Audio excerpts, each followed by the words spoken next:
Welcome back. Two captains, one pod.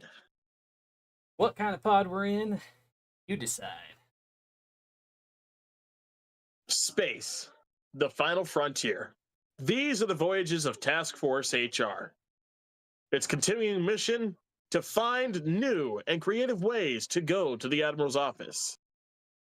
To go to HR like no one has gone before. We're going to reintroduce ourselves here. We're going to reintroduce ourselves here. This is our first live In person podcast showing our episode. You get beautiful to mugs. see our faces. I am Captain Yarbrough of the USS Kitty Hawk, NCC 2863B. And I'm having a fun time on Ryza. I am Captain Hudson, captain of the USS Kitty Hawk, NCC 1714A. Kitty Hawk? Did I say Kitty Hawk? I said I You meant said Kitty Hornet. You, god damn it! What? I quit. No, I'm going home. Fuck this. Bye. Get off my ship, I am John. captain of the USS Hornet, NCC 1714A.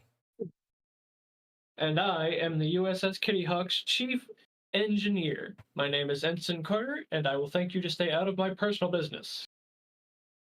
You're an ensign. You don't have personal business. Exactly. And as I said, it is beautiful here on Ryza. Me and the Kitty Hawk crew, we're on shore leave for the next week. The last few months have been hell. Unfortunately, because they still needed one patrol vessel in the area. John and the Hornet are somewhere That's out why there. I am here in my ready room. In that stuffy little uniform. I mean, the great uniform, Starfleet. We love it. It's the best uniform ever made. Yeah, I love it. It can get a bit stuffy, but I love it. Oh no, it is absolutely. You know it. It's top 3 of my uniforms. Oh, absolutely. No, the whole reason I'm not wearing mine tonight is the fact that the turtleneck collar just gets a little too tight for me. That and he couldn't get his pips figured out either. Yeah, well, I got them figured out. He needs to replicate some new. Yeah, I need to get a better set is what I need. Needs to I think Carter's not in uniform because he just doesn't have one yet. Which, speaking of, your uniform, the undershirt did come in today. I've got it sitting over there. So, Me? the white shirt for your uniform, yeah. He ain't talking about me. I wasn't sure, okay? God damn, 2 goals in fucking 6 minutes? Are you kidding me? Seriously? For context, for those that are not love of watching, he's God. watching a hockey game right now. This is just going to be a game. Like, I can already see it. I'm watching them, and the fucking Stars are just out there just to be out there without forfeiting the game. So, okay, but Playing a superior team. you watch your mouth. Demotion. What? Demotion. Now, back on topic, we're talking about Deep Space Nine, seasons 5, 6, and 7, the last 3 seasons of Deep Space Nine, which my first run through, I love it, don't get me wrong.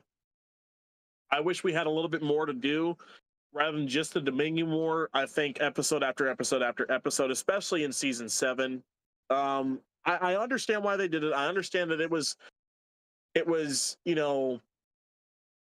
you had to wrap it up. They kind of weren't planning to necessarily end it there at season 7, but it was kind of forced upon them. Ratings were dropping. It wasn't doing great.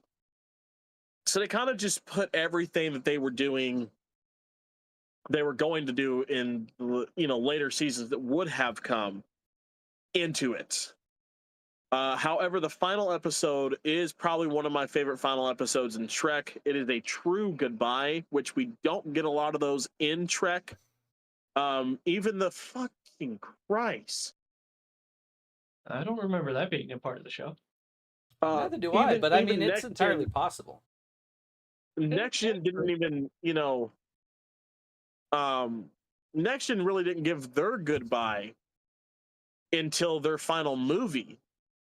And it was, it was towards the end, and it wasn't even really a full goodbye to the whole crew, but more or less just Deanna and Riker, who were leaving the Enterprise canonically at that time, due in their marriage. But so I love that.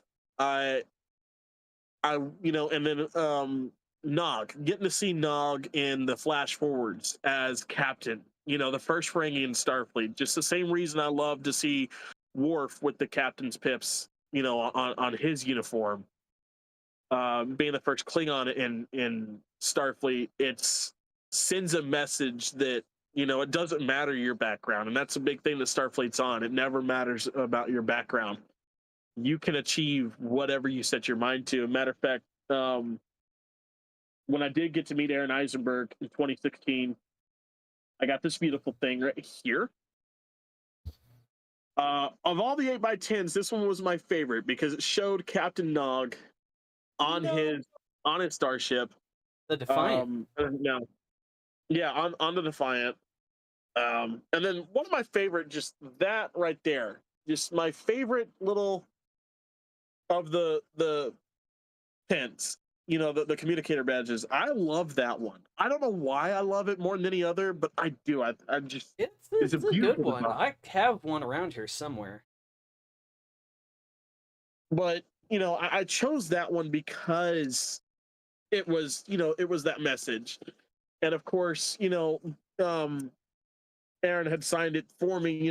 Hey, to Chris, follow your dreams, Aaron Eisenberg, and so had to choose that photo because that is very much a hey, follow your dreams photo. That was Nog being a captain in Starfleet, coming from the fucking bottom.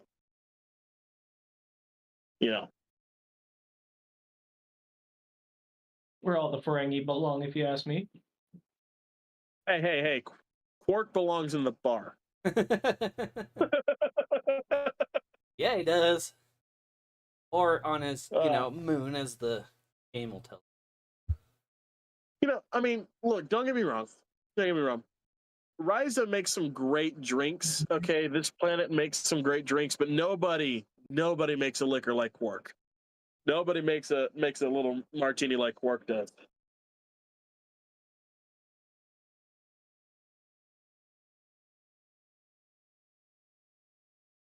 Okay, that's fucking awesome. So, okay, Carter, what are your views of 5, 6, and 7 for Deep Space Nine? I do agree that 7 was a little rushed, but I mean, I understand the reasonings behind it. They knew that they were getting canceled. They knew that there was no more time. So they tried to. I feel like they could have just left some of the stuff out. It just seemed like they were trying to squish everything in, and that ruined a lot of the ending season for me. I will agree that the final episode was an absolute amazing experience, and I loved it. But I feel like they could have. They threw in so much at the end, it was really hard to keep track of everything. Yeah. Yeah, that's a pretty fair outlook.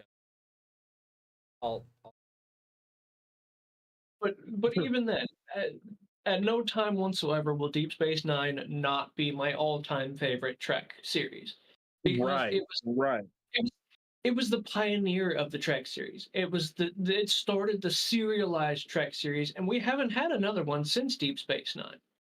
Mm-hmm.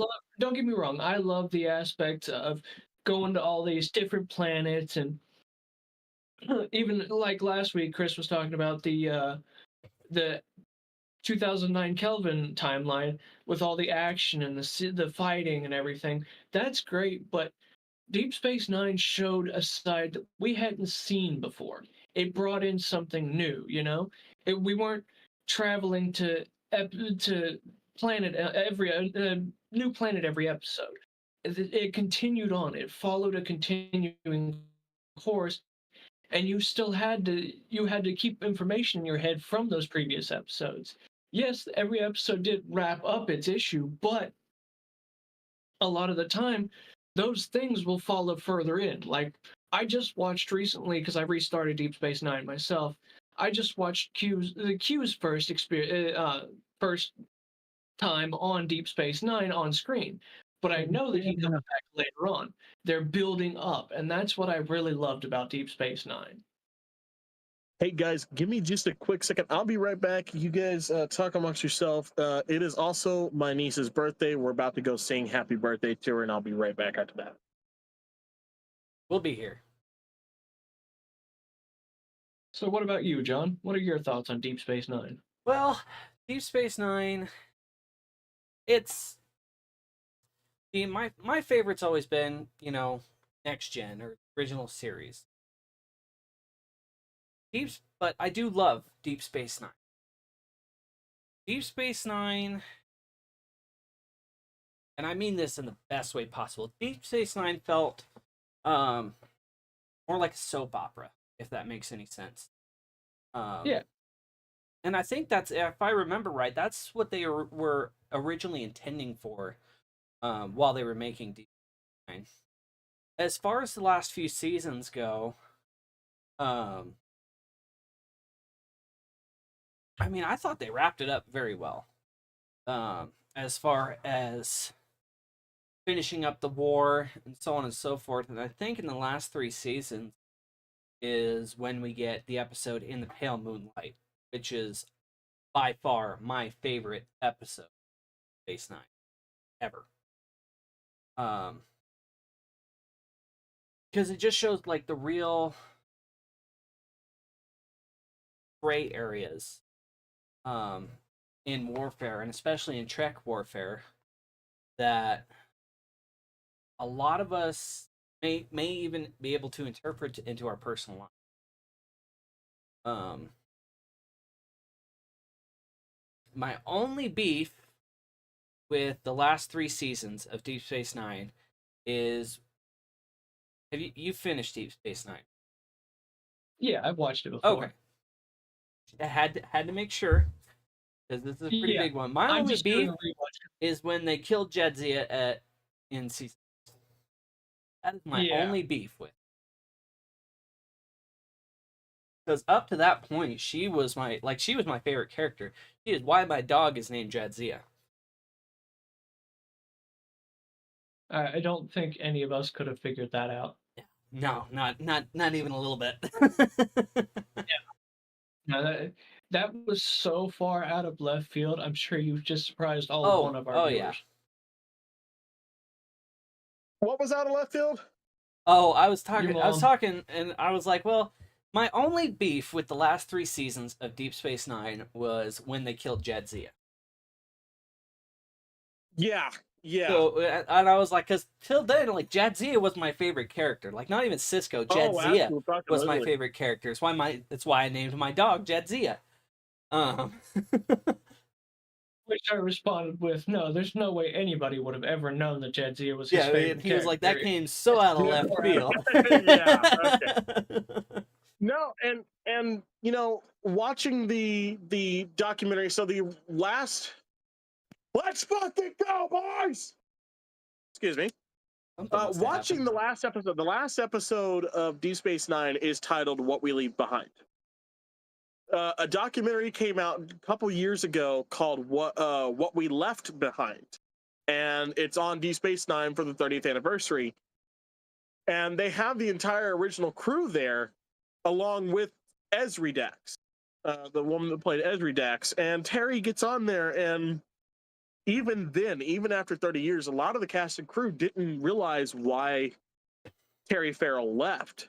And it broke my heart to find out.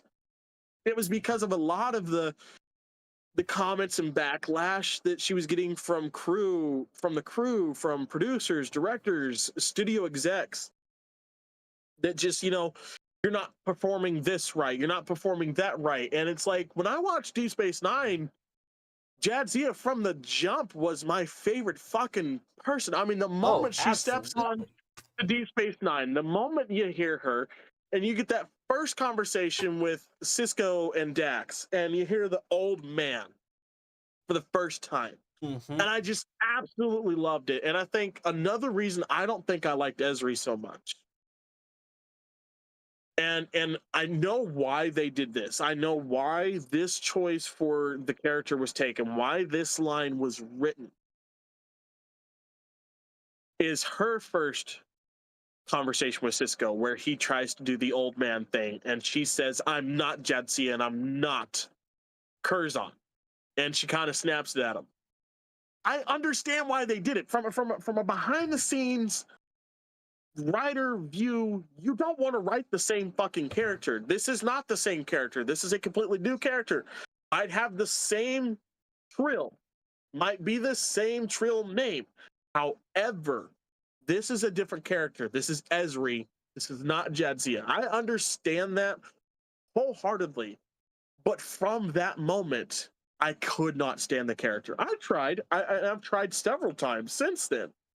I do, I like her, but it's hard to do so, especially because I love Jadzia so much. Mm-hmm. But also going back to, what Carter was saying about Deep Space Nine doing something that Trek had never done. That's another reason I love Deep Space Nine. The reason the way that I do is because, going into it, we know Starfleet, we know the rules, the regulations, we know kind of what to expect, except we didn't. We didn't know what to expect. It was its own thing. It is a standalone Star Trek show, more so than The Next Generation, more so than Voyager, Strange New Worlds, Discovery, Lower Decks, any of them. It does something that was never done before, hasn't been done since. I think if you try to do a station show today, I think it might get better love, because we've already had one. And and if they pay attention, here's the deal. If they pay attention, they'll realize what worked and what didn't work. Right. And I think that it could be very successful today. Lower Decks is another one that I'm going to throw in. The original series, Deep Space Nine, and I would even say Lower Decks are on their own levels of Star Trek shows, because the original series was the first. Deep Space Nine was about a station. Lower Decks, you don't even really, again, I haven't watched it, but from what I understand, you don't interact with the bridge officers hardly ever. Well, you can back me up on this. It's but it's a pretty not good focused on the bridge officers. It's a pretty good 60-40 mix. Yeah. Between all 5 seasons, I feel like it's probably a good 60-40 mix. Okay. The bridge crew is still there. They're still doing their things, but they're not the focus of the show. So I'd actually probably almost say either 70-30 or 75-25. Yeah. Yeah, and so that's why I'm going to put them in that level too. It's the first show where we don't focus on the bridge crew. We don't focus on the captain. We don't focus on the first officer, the second officer. We're focusing on the people that run the fucking ship. We're focusing on the people that do the shit. Yeah. Lazy bastards. But it gets its own category as well, because and I love shows like that. I love that we were able to do that, because with some other universes, it's always fun to see. You always think about, well, what is this guy doing? While all this is going on, what about the other guy on the other side of things? What about this? What about that? Like, I'm trying to think of a real good kind of like example, and I can't think of one off the top of my head right now, but you guys know what I mean. Shit. It's the first time we got to, it's the first time in these series that we got to see what goes on outside of just being a starship and going from planet to planet. And if you think about it, going all the way back to Next Generation, fact, the entire series was based on one episode from The Next Generation of the same name, because The Next Generation had an episode called Lower Decks, where it focused Right. on 4 ensigns, much like the show Right. does, working their way through some bullshit and how little they Yeah. actually know of what's going on. Right. See, this is one of the few areas where I can't comment because I have never seen Lower Decks and I refuse to watch it. See, the only reason I'm going to give it a shot is because of John's love for it. It is Um, so good. It is. he says it's written kind of like the older Trek shows. It's It written is. much like Deep Space Nine, Next Generation, the original series. Well, and the characters. So with that being said, I want to try it. I am going to try it, and I'm like I said, I'm going to watch it with Hannah so that she can make her own opinions. So that's the whole reason I'm watching Strange New Worlds, is because I'm showing it to my wife. For the longest time, I didn't want to watch Strange New Worlds because I'm like, I don't want to see Pike. I don't want to see Cadet Uhura. I don't want to see, Lieutenant Kirk, because it's just going to piss me off. I don't want none of this because nobody's going to do it like Nichelle Nichols. Don't get me wrong, love the 2009 show, love Zoe Saldana. She's just, but they did it their own way because they were able to, because they wrote it that way. They gave us the reason why the things in that universe are going the way they are, why things are, however,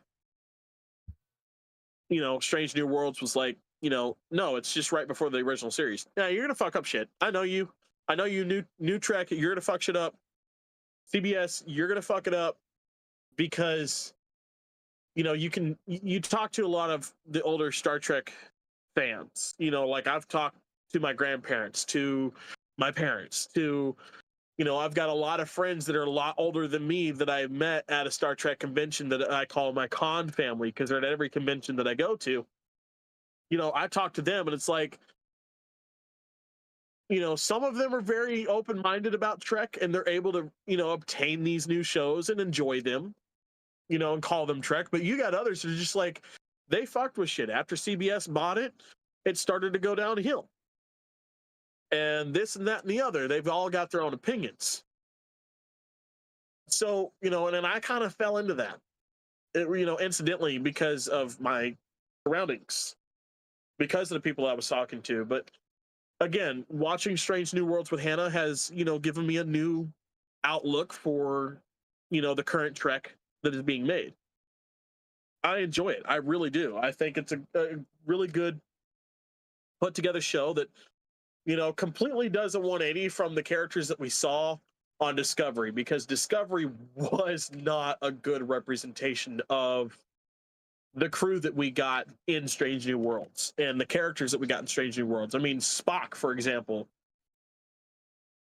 I hated Ethan Peck because of his portrayal of Spock, because of the writing and the directing on Discovery. And it took a lot of convincing from John for me to give it a try and give him an open mind when it came to Strange New Worlds. And while they still reference Discovery here and there in the first season, in the first couple episodes, it is a completely different character. He is playing Spock the way that we have seen Spock played. He is playing Spock almost exactly the way Zachary Quinto went about taking on the character. And I can tell that he's got a lot of love for the character that Leonard Nimoy built. Because I've said it before, Leonard Nimoy didn't just play Spock. Leonard Nimoy is probably one of the most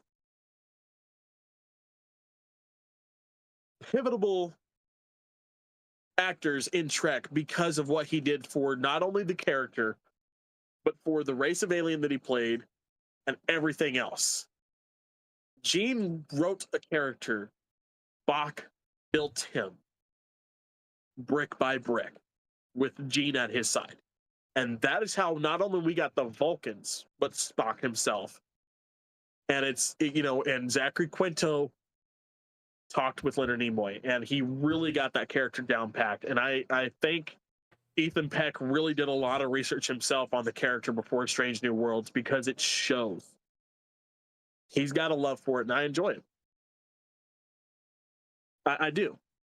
So, I'm open-minded for Lower Decks because of Strange New Worlds. I will get there eventually. But I'm going to take my time getting there. I mean, I still got Next Gen and the original series and those movies and Deep Space Nine to get through with Hannah before we get to Lower Decks, I think, right? Or is Lower Decks before Next Gen? Lower Decks is after Nemesis. After Nemesis. Okay. Now, see, well, that was all a delightful ramble that has absolutely nothing to do with why I refuse to watch Lower Decks. So why will you refuse to watch Lower Decks? Because I watched 2 episodes of it, my mind instantly went to, I'm bored. Fair enough. It held no sway to me whatsoever. And it might just be the animation style. I can't stand certain animation styles, and it drives me nuts. That's understandable, because I'm a big, anime doesn't hit for me because I just don't like that animation style. I don't like the animation style. Don't get me wrong, there are great animes out there. My wife got me to watch My Hero, but it's still just, I'm not personally going to choose to watch an anime because that's just not my style. Careful saying that too loud, it'll draw the weebs to us. I was about to say, and the characters in Lower Bring the Decks. weeb. At least we'll have views. Right? Other than John and I. Well, but the characters in Lower Decks are representative of us as the fans. Because when you watch the show, you'll see it. Like, they're just as much of fans as we are. And especially Boimler, purple-haired one. You'll really start to see that. I relate to Boimler a lot sometimes. Yeah. I think, I don't know. I just, like I said, there's a lot of new Trek that's just not there. Like I said, I had my issues with Enterprise. Don't get me wrong. I love the final episode. The final episode of Enterprise is the best episode in my opinion. John, you might have a different one, but you're wrong. Well, the final episode of Enterprise is the best one, and that's it. And my favorite episode works, so take that as your own. Yeah. But and also, real quick, I want to touch on another topic. We were going to do. It's not that we forgot. Last week, I kind of did forget that was the weekend leading up to Memorial Day. I know it's already passed. Was going to do one on Memorial Day, going to do a little live podcast thingy there, but just couldn't get around to doing it. Mostly because I couldn't get my mind right. Listen, you've heard me, hell, you've heard all 3 of us say it before. Trek is a very accepting place. There's not a lot that Trek doesn't accept. It's very much a judge by character kind of place. Everybody's got a place in Trek. So, with that,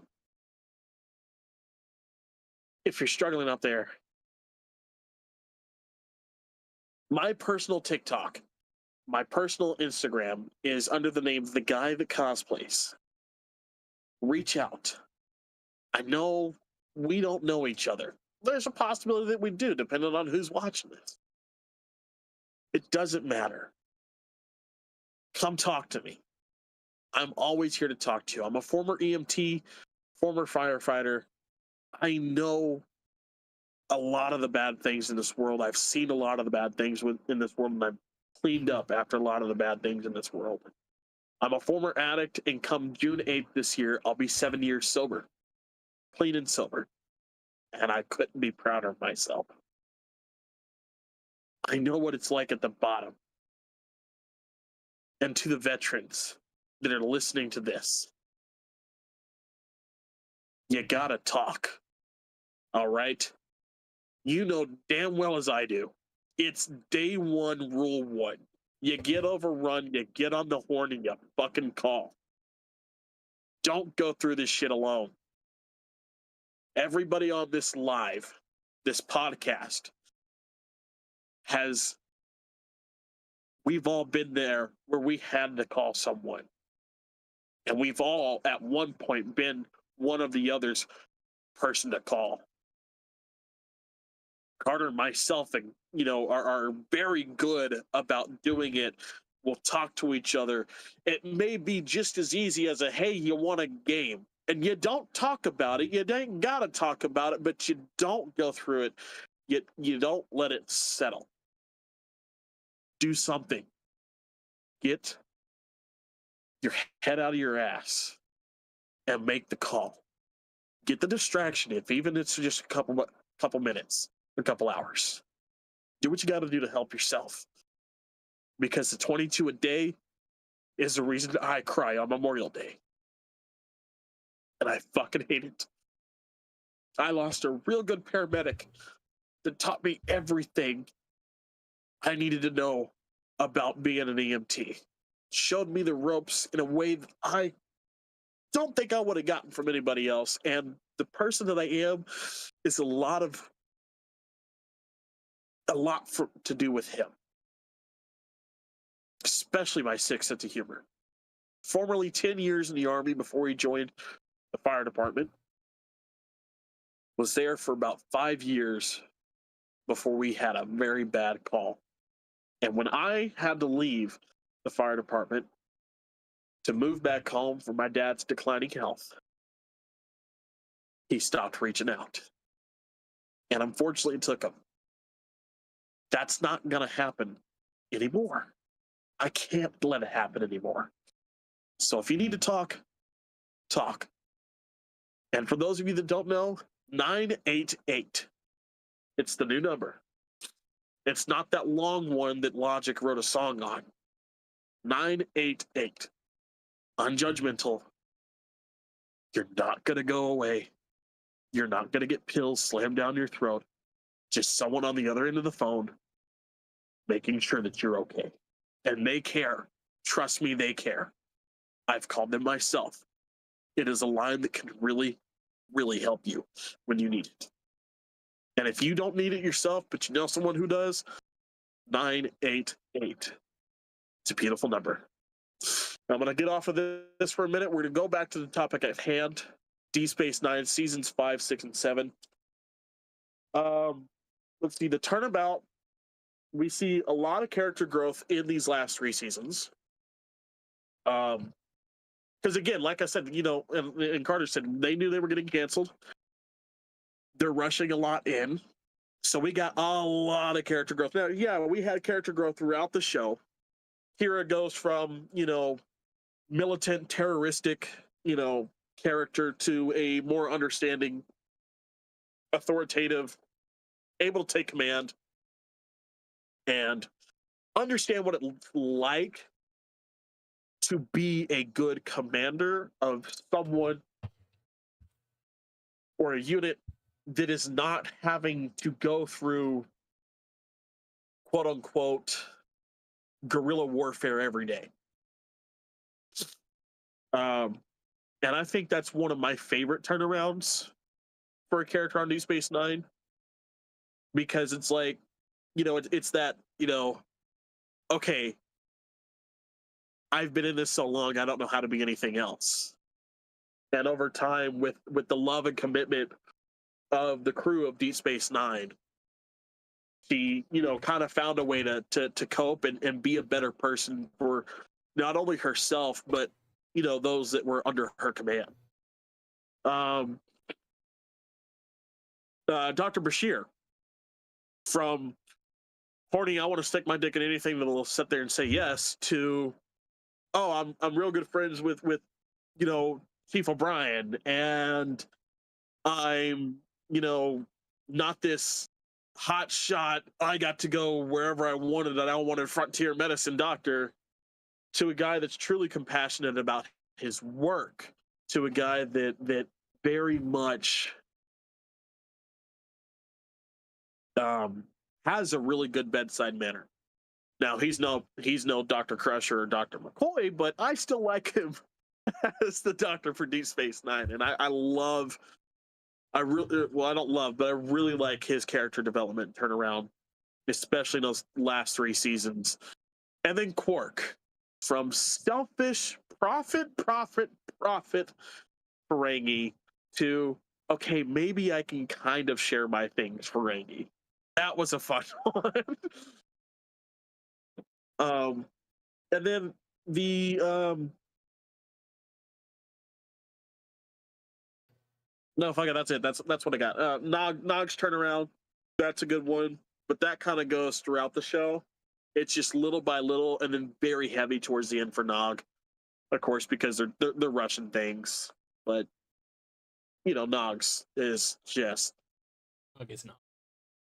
yeah. Rom, that's what I was thinking of. Nog is Nog. Rom, the fucking, God, how do I say this without getting us banned? Oh boy. If you have to ask the question, then don't the say it. doorstop. The doorstop. Okay, Rom is just a doorstop. All right, that's how I can say that. That's how I can quote this. Rom is nothing more than a doorstop. That's a good way. That's when the series starts, and whether you call it sheer fucking luck or the niceness of the Grand Nagus, he obtains the title Grand Nagus and goes from being a doorstop to the guy on top, the head Ferengi. No one better than him. Every other Ferengi must bow down and kiss his staff. And I'm not talking about the one between his legs, Carter. Get your mind out of the gutter. You. stop that HR violation before it even started. I will stop that HR violation before it even opens into any kind of speaking terms. The only Ferengi that I even have a modicum of love for is Quark. All of the other Ferengi can suck a large Richard for all I give a shit. Rom was perfect as a doorstop, and that's where he should have stayed. And you want to talk about MySpace racism? God damn. I don't have racism. I hate everyone equally. There's a difference. Racism would be something that goes against the race. I don't hate just one race. I hate every race equally because you're all stupid. If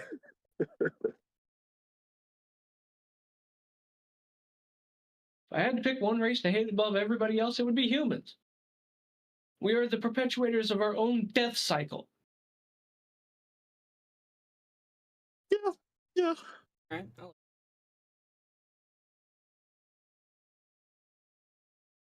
Let's see. I gotta find. So I specifically in this moment hate you.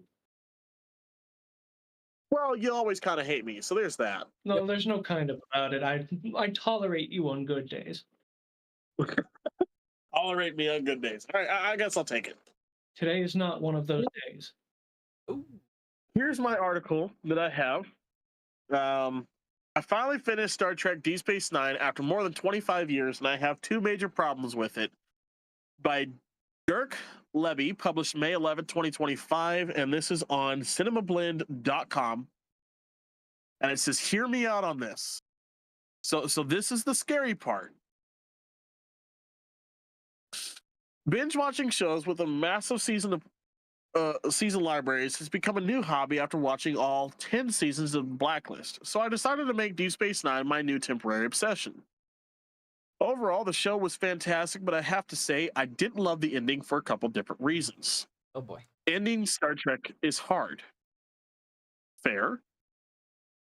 On the whole, Deep Space Nine's final episode is solid, which is high praise considering that it isn't the case for most Star Trek series. The original series, of course, was canceled after only 3 seasons and never got any sort of official goodbye. Shows like Enterprise had a rough ending that had to be cobbled together due to wrapping before anybody was really ready. Star Trek Discovery's ending was equally rushed. Only Star Trek The Next Generation has ever really stuck the landing when it comes to concluding up a series, while of course also leaving the door open for the story to continue in the movies. Deep Space Nine tries to do something similar, but it has a couple of glaring problems.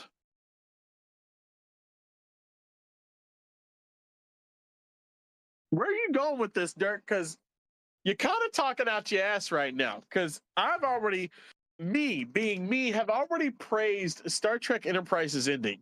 So you're kind of talking out your ass. But I'm you gonna let you forget finish. the majority of people did not like the ending to Star Trek. And I mean, that's fair, but like, I don't understand how. Because, you know, it lets us tie in to the most successful Star Trek series ever. You know, I don't think there's ever going to be another series that even comes close to the success of Next Generation. Don't get me wrong. Deep Space Nine had 7 seasons. Next Gen had 7 seasons. Voyager had 7 seasons, you know, as well. But I don't think anybody's going to get close to the success of Next Gen. No, see, therein lies the problem with that, though. While I understand what you're saying, and I don't mean this to be rude, and I don't mean to be this as offensive, but in this instance, that's not a fair thing to say, because you're talking from a place of preference. You enjoyed that season so much, and that's great. I love that. I'm glad that you did. But not everybody's going to enjoy Enterprise. Not everybody's going to have the same thoughts as you did. Somebody else, like John, he prefers Nemesis over what's the other one? First Contact. Insurrection. Yeah. First Contact. Insurrection over First Contact. But there, you might come across somebody who hated Insurrection and loved First Contact. That doesn't make it any more successful or anything other than that. It's just a preference issue. Well, what I mean about the success of Next Gen, and the reason I say that it is one of the most successful shows of Trek's history, is because the ratings for Next Gen, I'm going based off of I'm going off of ratings. I'm going off of, you know, which show has been more talked about than any other show when it comes to Star Trek, when it comes to, you know, remembering or doing certain things. What show is more widely popular? Like, when it comes to Trek characters, we break it down by characters. Spock is the most successful Trek character because Spock is the only true Star Trek pop culture icon that ever made it out of Trek. I mean, yes, there have been others. You know, Worf got pretty big in the pop culture. Gowron got huge in the pop culture. He's been on the front load of fucking memes for years. However, Spock did more. All you have to do is show someone a little point over the ear, and 3 things are going to come to mind: gnome, elf, Spock. And so I'm going based off of ratings. I'm going based off of, you know, sales. I'm going based off of views since being put on the streaming services. Star Trek Next Generation had the best ratings throughout 7 seasons. The movies, though, were not successful. They were good movies. They were great movies. But compared to the box office and the ratings and all of that off of the original series movies, Next Gen was shit in the theaters. You know, so that's where I'm basing that from. It's not a preference thing whatsoever, because I prefer Deep Space Nine over Next Generation. I'm just basing that off of there. But I understand your argument, Carter, and it is definitely valid. You definitely have a point there that I wasn't seeing, but let's get back into this. So, Captain Sisko's finale leaves a lot to be worse. Okay. Let me fix my camera here. There we you go. go. Oh, but that was a perfect place for it to freeze on. It was the most adorable face you could have made. Oh, I'm sure you think so. I mean, I could think of other faces I'd like you to make, but hey, that's a different question for a different time. And back to HR. Thank God we're on Ryza. Hey, we're on shore leave right now. I can say and do whatever the fuck I want to, and that includes you, Captain. You just had to add the captain on the end of that, He didn't you? did. He really did. Yeah. I did. I had to really slide in that HR comment. Well, I know someone who's going on report as soon as I get back to the Kitty Hawk. Star Trek Deep Space Nine's final episode wraps up with two major stories of the show: Captain Sisko's role as the emissary of the Bajoran prophets, and the Dominion War. After the war is officially brought to an end, Sisko ends up on Bajor for a final confrontation with Cardassian Gul Dukat. The two fall off a cliff together in the Bajoran fire caves in a Holmes and Moriarty at Reichenbach Falls sort of way. It is initially believed Sisko has died, but then his wife Cassidy has a vision of him, discovering he has been saved by the prophets. He's with them and apparently will be for some time, as he has a great deal to learn from them. He promises he will return to some nebulous point in the future. This is what passes for Sisko's happy ending. Apparently, this ending was changed from the original plan. The first ending saw Sisko remaining with the prophets forever, essentially becoming one of them. Avery Brooks himself advocated for the change, feeling that as one of the few black leading men on television at the time, it would look bad to see him leave his family, including a pregnant wife. To be sure, the ending we got was better than the one that was originally planned, but either ending honestly feels weak. It feels like an ending that was decided on because nobody could decide if they wanted to go with a dramatic, dark ending or a traditional happy ending. So they settled on something in between, which ends up being incredibly unsatisfying. Okay. No, fuck it. All right. His hear me out's kind of valid. I have to agree with that one.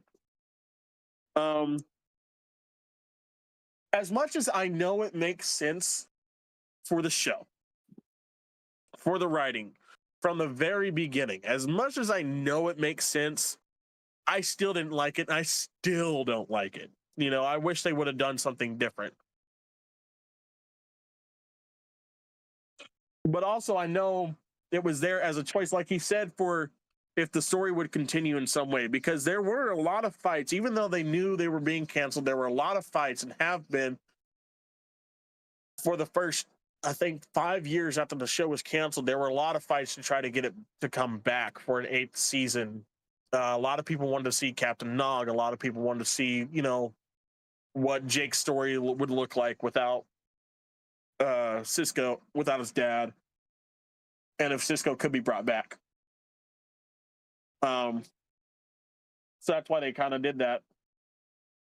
But yeah, I never cared for it. I still don't,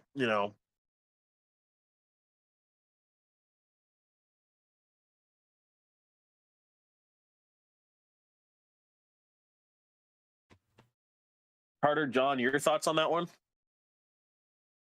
I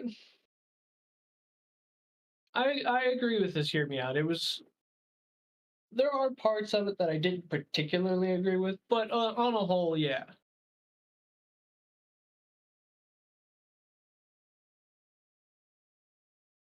I like the way left it a little bit open ended for an 8th season to come.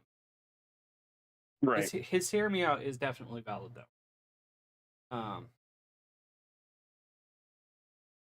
I mean, personally, I would like to see more deep. That's something that's probably been talked about for years.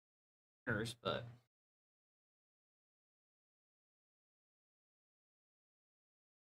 That's why I really love that What We Left Behind documentary, because one of the things they do is throughout the documentary, they keep cutting back to the writer's room. So the writers come back for it. The main ones for the show. Not all of them, but the main like 5.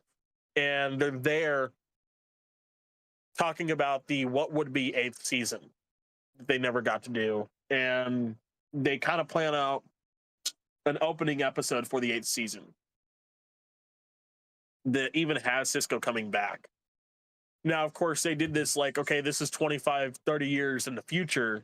You know, like all this time has passed, so everybody's going to look a lot differently than what we left. You know, they talk about, oh, Keiko or Molly O'Brien is now in Starfleet and is like a commander or something on a starship. Nog's going to come from the wormhole, from the, you know, and yeah, from the wormhole, from the Gamma Quadrant with some news and urgent news, and he's trying to gather everybody there to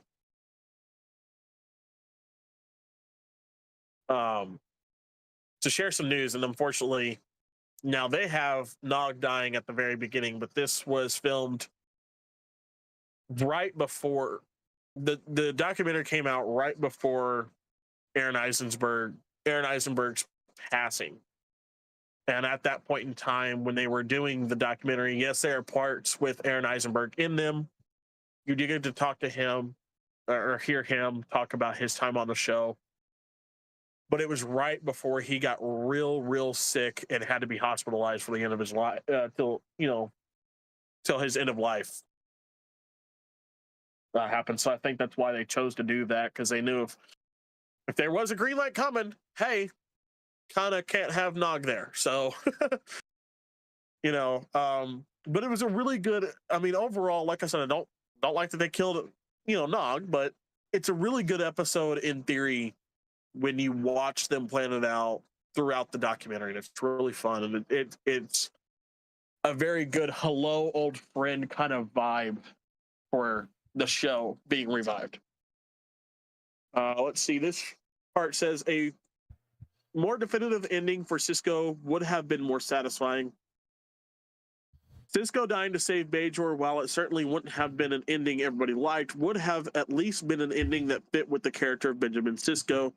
It also would have fit with Deep Space Nine as a whole, which is certainly the darkest take on Star Trek up to this point. On the other extreme, there's always the traditional happy ending. It's a standard for a reason. Benjamin Sisko says at one point that he plans to retire to Bajor and even buys land to build a house there. The final shot of DS9 that included Sisko sitting on his porch with his family wouldn't have been the worst thing that the show could do. If any Star Trek captain deserved to retire in peace, it's this one. I do agree with that. I do agree with that. Either of these endings would have completed the story of Benjamin Sisko. The ending we got does not.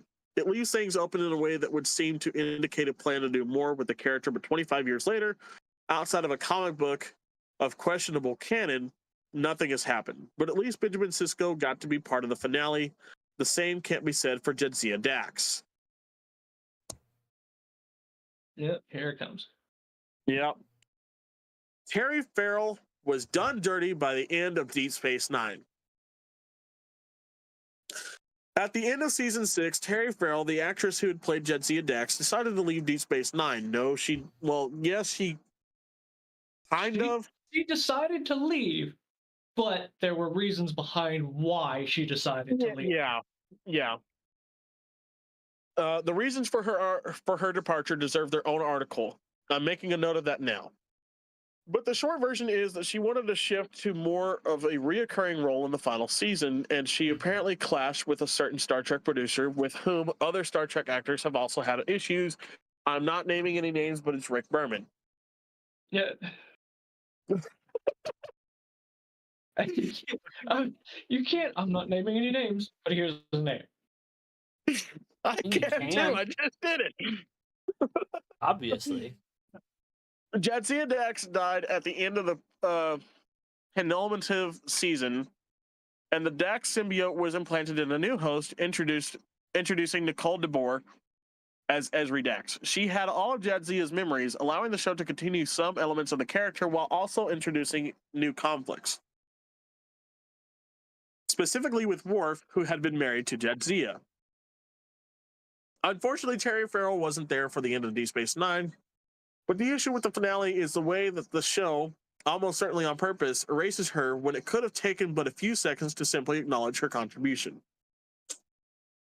At the end of the episode, 3 of the main characters have decided to leave Deep Space Nine. Chief O'Brien, played by Colin Meaney, Odo, Rene Aubernois, and Worf, Michael Dorn. Did I say his name right this time?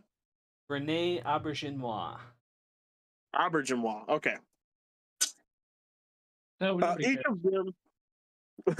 of them Closest is we're given a gonna get. brief flashback montage sequence showing different moments of their time in the series. When it comes to time for Worf's montage, it would have been the perfect time to include a shot of Worf and Jadzia together.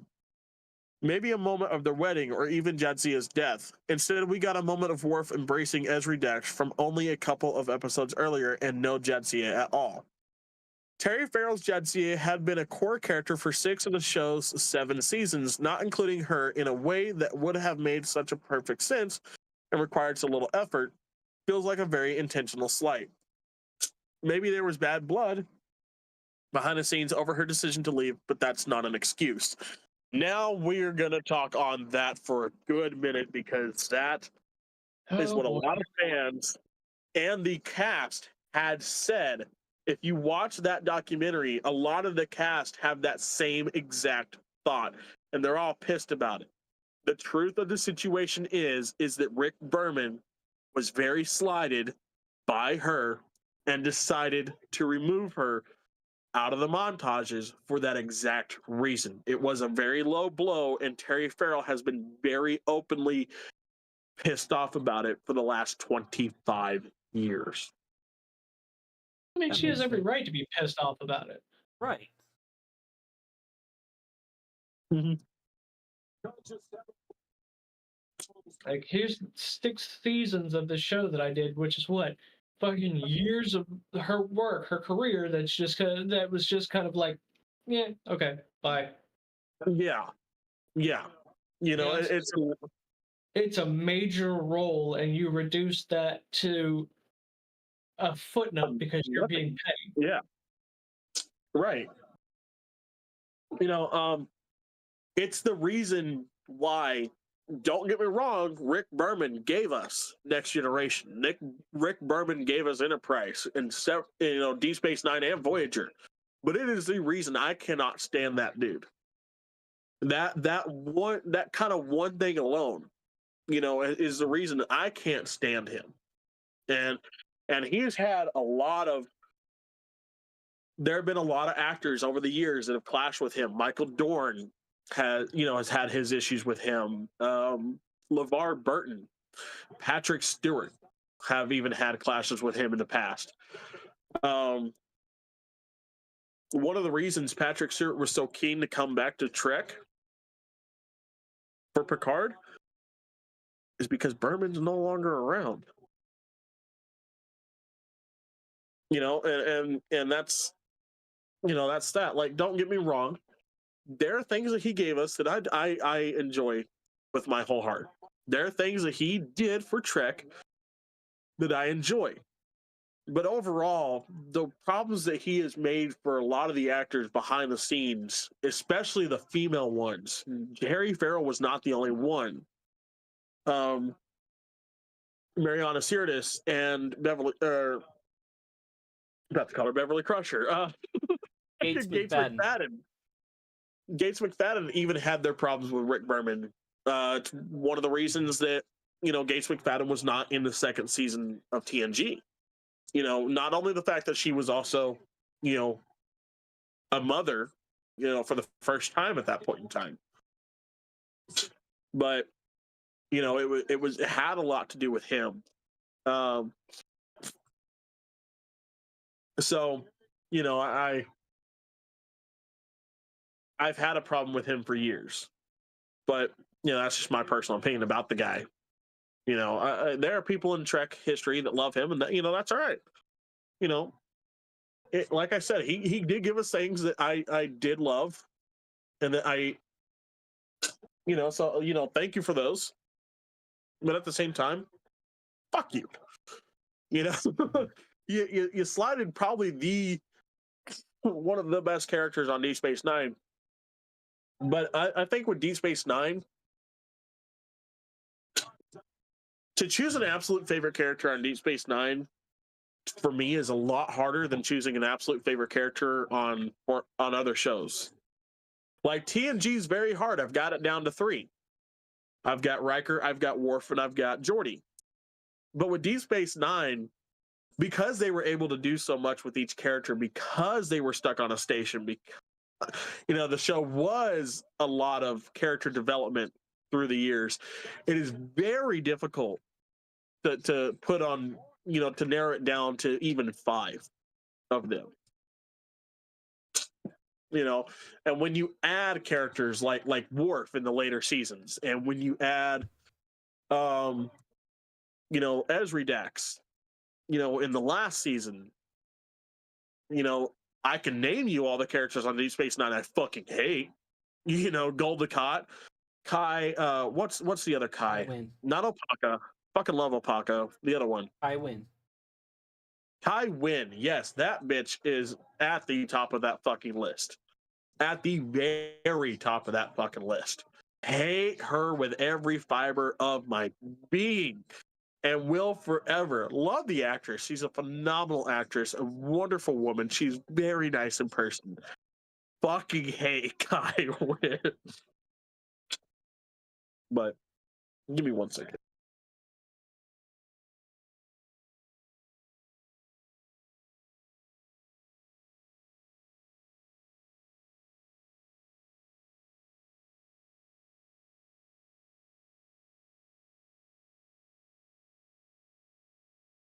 It's been more than 1 second.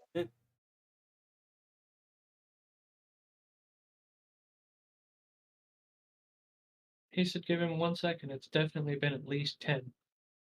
Probably more. It's been at least like 20 or 30.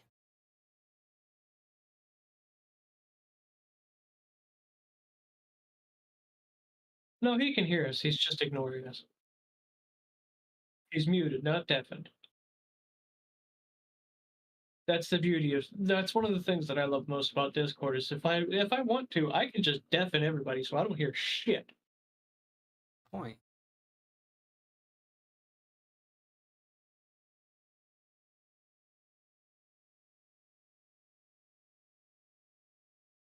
Sorry guys, got something going on here at the house, but okay. Oh, hey. None of that.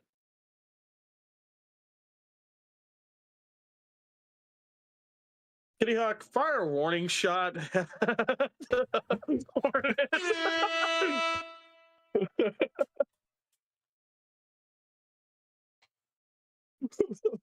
You shot. Oh, God damn it! He's got his fucking thing. No, that one coming from a mile away. All right. But yeah, it's very easy with Deep Space Nine to tell you the characters that I hate, but to tell you the characters that are my favorite, I really can't, because each one has my heart for a different fucking reason. I can't narrow it down. One day it's gonna be Jadzia, the next it's Worf. Because fuck yeah, it's Worf. The next day it's Benjamin Sisko. I mean, fuck, I'm a baseball fanatic myself. One of my favorite fucking episodes is where they're playing baseball on the holodeck. That was cool. It's the first time we saw sports really in Star Trek. So much so that they made a team. They built teams on Deep Space Nine to play baseball on the holodeck. It wasn't just, oh, we're going to play this random holodeck team. No. They just holodecked the baseball field, some bats, gloves, and balls, and they uniforms. went to fucking town. They made fucking baseball uniforms. Hats and everything.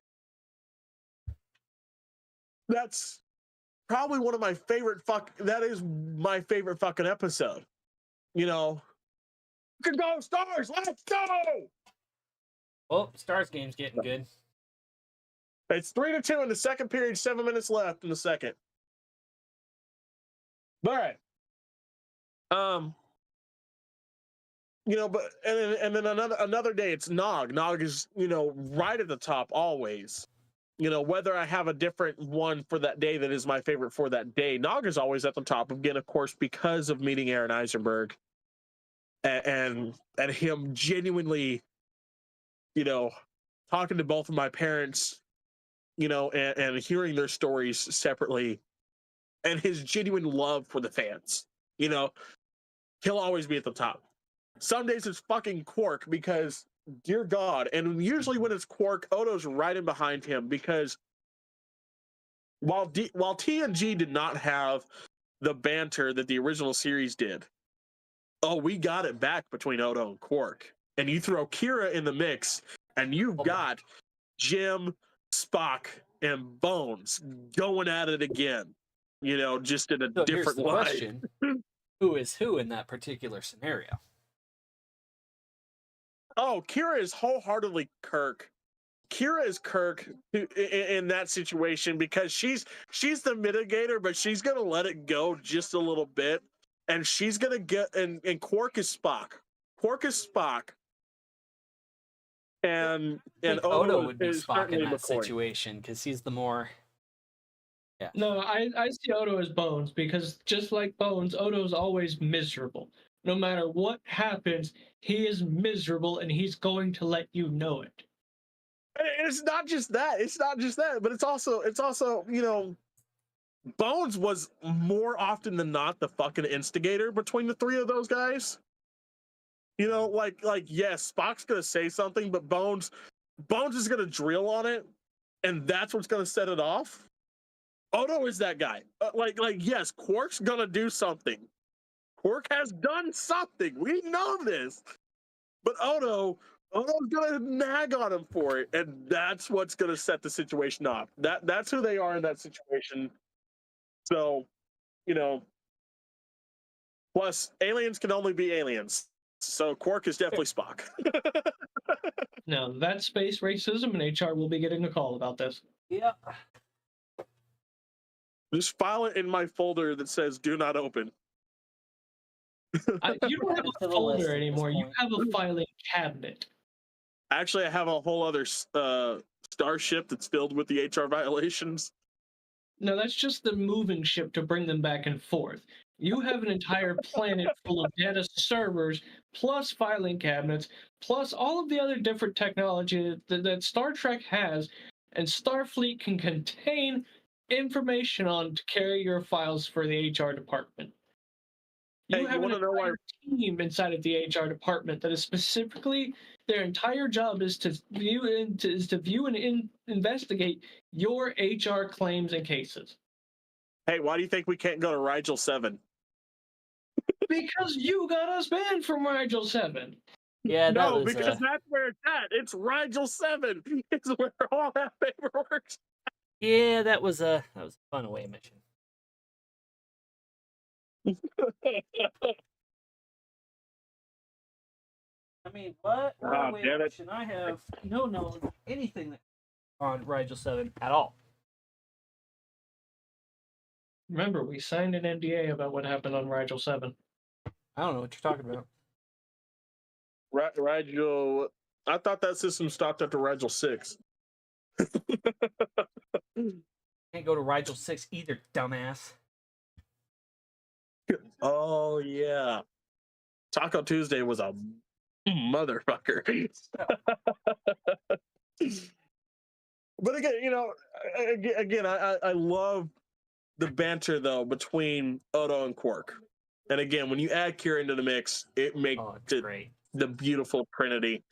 And something that was beautiful to have to come back to Trek. Because again, yeah, we did kind of miss it with the Next Generation. But the Next Gen didn't need it. You know, Next Gen got to do their own thing, and it's beautiful the way the next gen works. I don't think next gen needed it. Plus, if you want to say, they had banter, yeah, Wesley and Picard. Okay, Wesley and Picard is that banter. But Deep Space Nine definitely did it beautifully, made it their own in their own way, but kept that lightheartedness about it that the original series had with their Holy Trinity. But and then other days, it's Rom, who's at the top of my list, because there have been a lot of times in my life I have felt like Rom. I am nothing but a fucking doorstop background character. Fuck you. I didn't wear. But you name the time and place, I'll be there with the bells on. If you don't have the Harley Quinn outfit on, I don't want it. Which one? Exactly. But, just for I'll wear the Arkham Asylum one. Oh goddamn, that's a good one too. Mm-hmm. I'll be Harley Quinn. You be Poison Ivy. Let's light this candle, huh?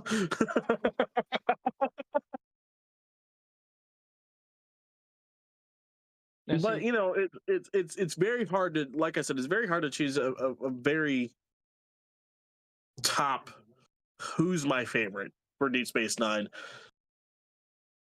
Carter, this being your favorite series as well. I mean, who's do you have one, or is it equally difficult for you? It's not difficult. The problem is I can't name just one. Right. Mine don't change. It's not an ever-changing list. I have the ones that I fully enjoy, but they're all vying for the number one spot, and each for their own reasons. Fair enough. Yeah. I love Odo because of his no nonsense of he's not gonna let you get away with shit. Mm-hmm. He's gonna call you out on it. Odo's gonna be blunt. That's one of the things that I love the most. And the same goes for Kira.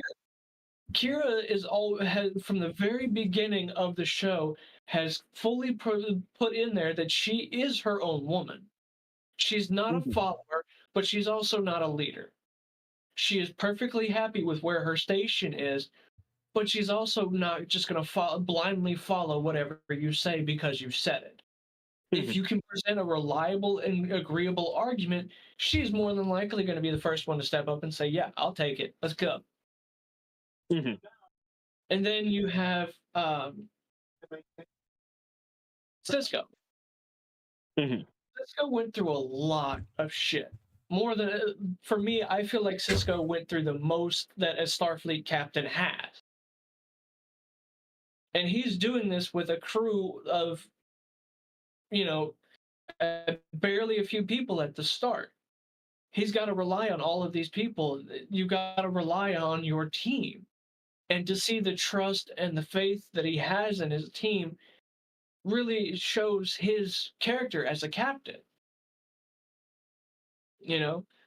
And there's obviously Quark. You gotta love Quark because Quark's one of those ones. He's always going to find how is this going to benefit me. Yeah, he's still going to help out. He can be manipulated into doing things like how Odo is able to talk Quark into believing something's his idea. Yes, that wholeheartedly says, you know what, screw it, let's set it. We're going to do this. But he's still out for, yes, he's out for everybody on Deep Space Nine, including the Starfleet officers. He likes to pretend, he likes to pretend, oh yeah, if something was to happen to them, it's fine, whatever. But you know that in a heartbeat, if something was going on with Odo, if something was going on with one of the bridge crew, Quark's going to be there in a heartbeat. Yeah. He's going to be there to back them up. Absolutely. and with a And- discount. And with a discount, he's still going to get his profit, but it's He's- discounted. You're going through something. And, it kind of goes back to what we were saying before about them, about how they're the Trinity. Quark, Kira, and Odo. Mhm. Odo and Quark have a relationship that's so odd because they make it seem like they hate each other, but Right. they really Right. don't. And that's the coolest thing about it to me, is that they're able to introduce so much chemistry to these two characters in this interaction that you go, oh, well, these two must obviously hate each other. If you've never seen Deep Space Nine, you've never seen any of the Star Trek, you come into this thinking, Odo absolutely hates this man. He can't freaking stand it. But if you watch it enough and you look for the subtlety in it, you can see the banter, that playful game of, you're a dick. Yeah, I know. So what? Yeah. Still here, aren't you? You keep coming back. Kind of that same banter that me and you got going on. And here I am Because at the standing end of back the and day, letting we it know- happen. At the end of the day, we both know that should anything happen to either one of us, we will be there for the other in a heartbeat. Oh, absolutely. And I think that's why I love Odo and Quark myself. Is I've got those friendships. It's very much, I see myself as both Odo and Quark in certain situations. 9 times out of 10, I guarantee you I'm Quark. But Now John, on the other hand, I'm still on the fence about him. But to ask me to pick a single favorite character isn't really possible, due to the way that how it was when I first watched Deep Space Nine. The things that I was going through, I was able to identify with a lot of these different characters. Mhm. And for me, they each played a pivotal role to the show. No, I can Right. tell you, like you said, I can tell you all of the characters that I hate. My top one, the top one that I will always absolutely hate, and I'm sorry to everybody that feels this is wrong, is Dr. Bashir. Fair enough. From the very beginning, I could not stand him. Fair enough. It's the cocky attitude of, I could have had any place in the fleet and I came here. Yeah. Congratulations, nobody asked. Yeah. You want to chose fucking cookie? come here. You're talking about how you chose to come to this far flung, out in the reaches of Starfleet. Correct me if I'm wrong, sir, but is that not the entire point of Starfleet? To Right. go out, to explore, to expand our horizons, to learn more about the universe. You don't get special praise because you chose to go somewhere so far out. You Right. chose to go there. And the beginning interactions he has with Jedzia, with Mhm. Cisco, where I feel like they tried too hard with him, because you've got those moments where, yes, he is humble. He knows he doesn't know everything. He knows that he has problems, but then he turns right around and he's acting like an absolute retard. Yeah. Yeah. I can agree with that one, because Bashir, I can tell you, is not in my list of characters that I love. Characters that I would say I tolerate his character. I like him better when he's hanging out with O'Brien in those later seasons, but I tolerate his character. And that even goes back into the episode that I was just watching before we started this, where they're meeting with the Wadi, where they make first contact with the Wadi, and he's talking about how he doesn't have his dress uniform. Dude, you're on a freaking space station with replicators. Go visit one. The Promenade has 45,000 shops. And one of the very beginning episodes, you were in a tailor shop to buy a suit. Go get one. You're supposed to be this Sure, genius Derek doctor could probably have one ready for him. Like, yeah, you're supposed to be this genius doctor who did all this cool stuff, got all these great grades on essays and stuff in class. Go get one. Yeah, Why are you?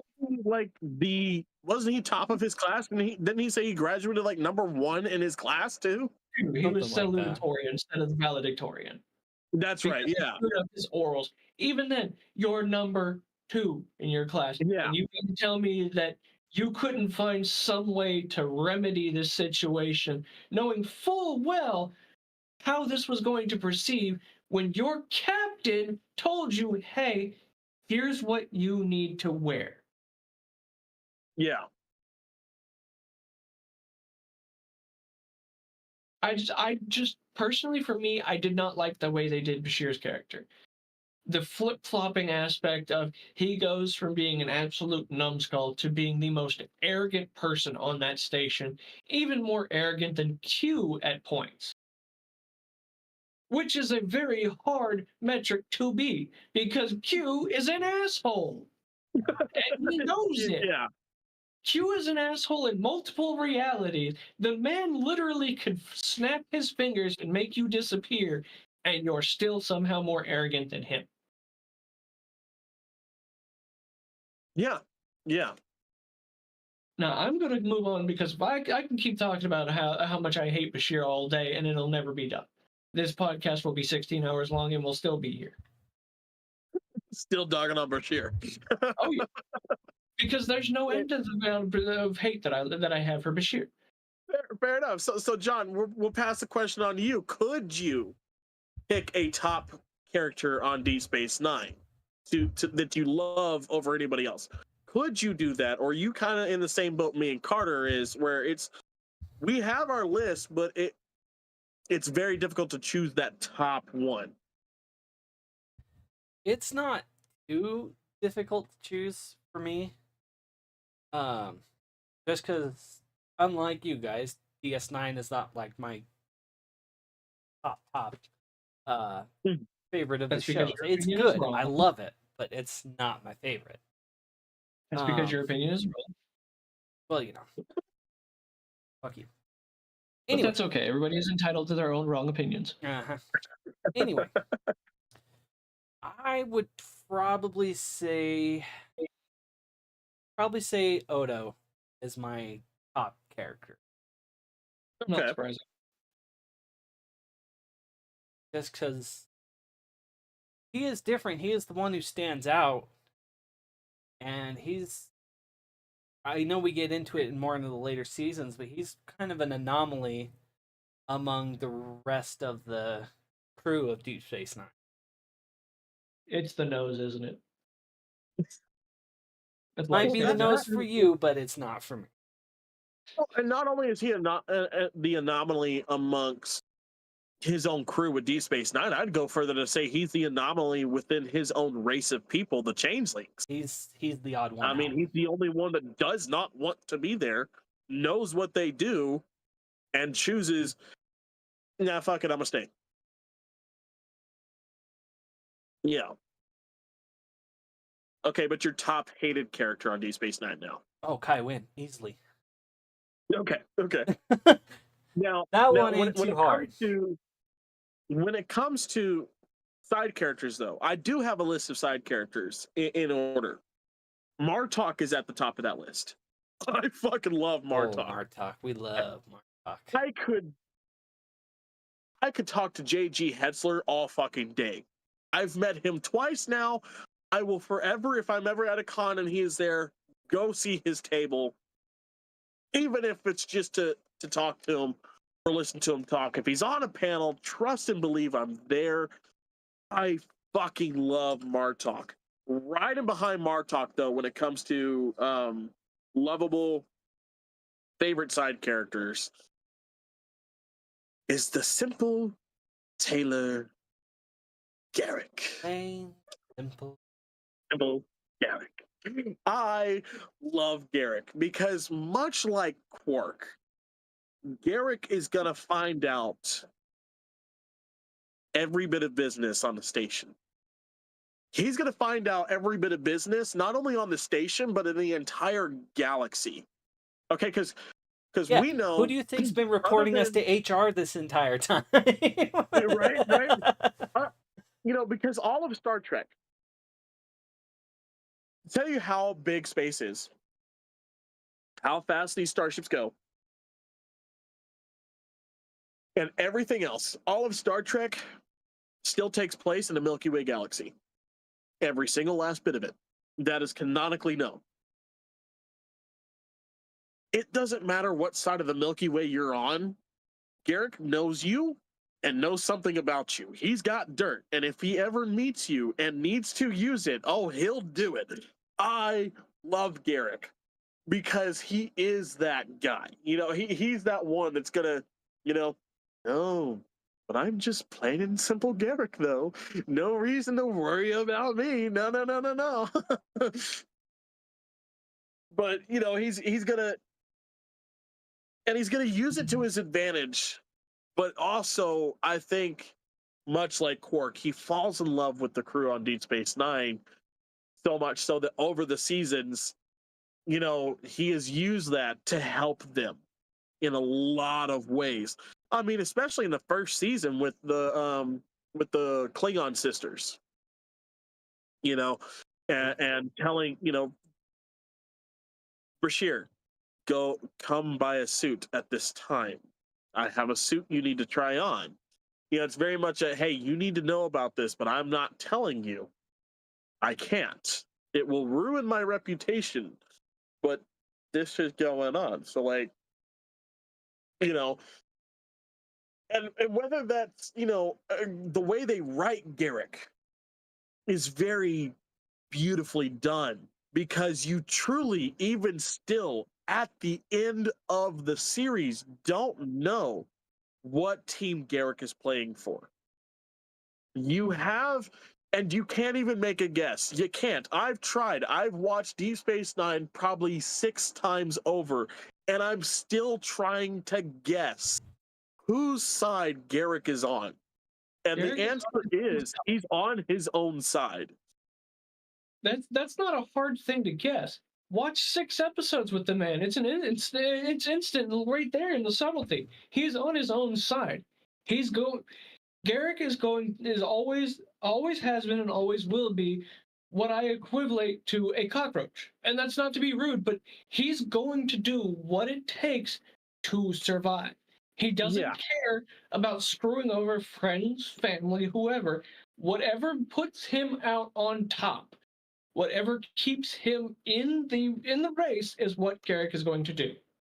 Yeah. Well, and like the episode that Carter and I were talking about when you had to go, in the Pale Moonlight, is a very, very critical episode for Garak, as well as Sisko. But for Garak, he's called in probably every last favor he's got. Or so he tells Sisko. And then back on Sisko now, Carter, you made a statement that, you know, he's gone through probably the most as a captain. I'd even say, as a captain, laying out merits, laying out what they accomplished. Of the 4 main captains of Star Trek up until 2001, so I'm talking Janeway, I'm talking Kirk, I'm talking Picard, and Sisko. Of those 4, Sisko was the best one, and I'll tell you why. When Kirk inherited the Enterprise, when Kirk was given the Enterprise, at the time we start the 5-year mission with Kirk in the first season, the first episode of the original series, that crew is down packed, good to go. They're, you know, sure, they get growth over time, and they grow into a better packed family over time, but they've already kind of started that we're in it together. There's no way around it. We need to come together, and they start that way.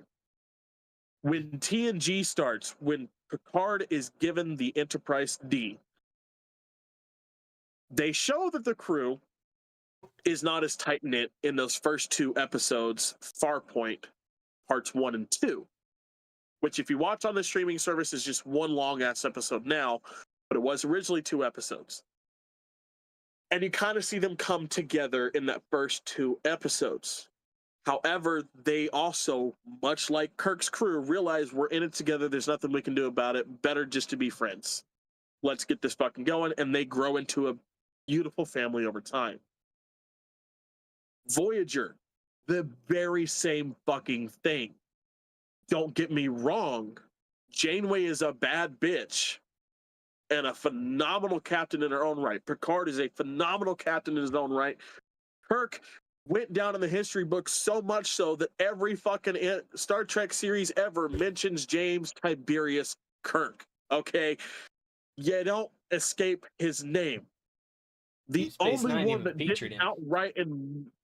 the only one that didn't outright mention him What's Enterprise? was Star Trek Enterprise, but that's because it's before his time. However, in that very last episode, Riker makes a comment that says he's no James T. Kirk, but I really like Captain Archer. That's in the episode. Even then it gets mentioned. For fuck's sake, Kirk is on top. Sisko took a crew that was ragtag from all different walks of life, all different corners of the fucking galaxy, and built something beautiful. You have Chief O'Brien, who has come from space travel from planet to planet, beaming down Captain Picard and that crew for years on end. Now he's stuck on a space station and he doesn't know how he feels about it. Sisko, who has been the first officer of a ship that was blown up at Wolf 359, now stuck on a space station, figuring out what he's gonna do next. A now single father of a young child just about to enter its teenage years, who is gonna get rowdy and fucking bored because it's a fucking space station. He can't go, to all the planets and do the things that he was able to do when his dad was first officer on a starship. On the Saratoga. And doesn't have his mother.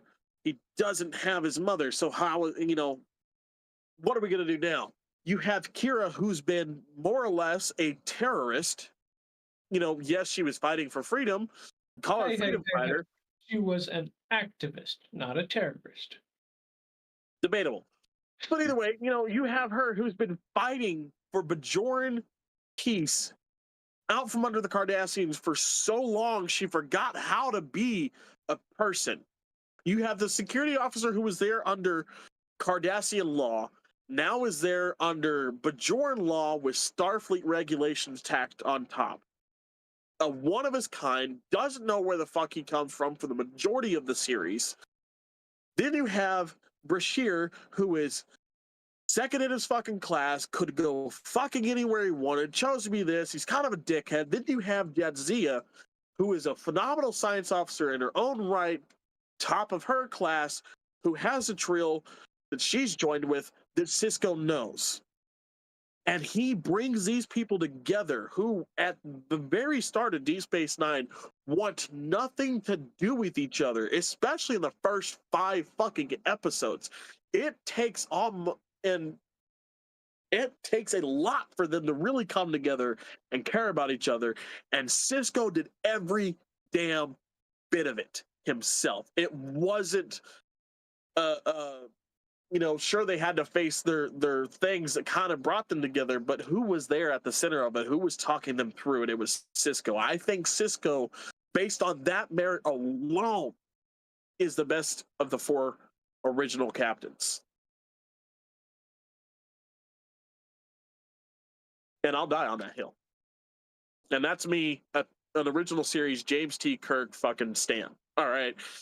That is me, who loves James T. Kirk over anybody else any fucking day of the week. I still give it to Sisko because of that work. Because again, when we leave Deep Space Nine, they are so heartbroken. Those that are leaving are so heartbroken to leave that Chief O'Brien damn near stays. Worf, when he comes into the crew, doesn't want to go. Nog, without Sisko, feels lost as he moves through his next journey with Starfleet. Kira, while she's confident that she can take over, is very much like, well, fuck, what do I do now? Yeah, I'm now acting captain of the station, but what do I do? it speaks a lot on who Cisco was, what kind of captain he was, what kind of leader he was, and how hard fought it was to make them a family, and how Cisco is the centerpiece of that family, of that crew. Without Cisco, I don't think that would have happened. You put any other captain there, sure, they would have eventually come together, but I don't think it would have happened. I don't think the family tie to it would have been as big and as binding as Cisco had it.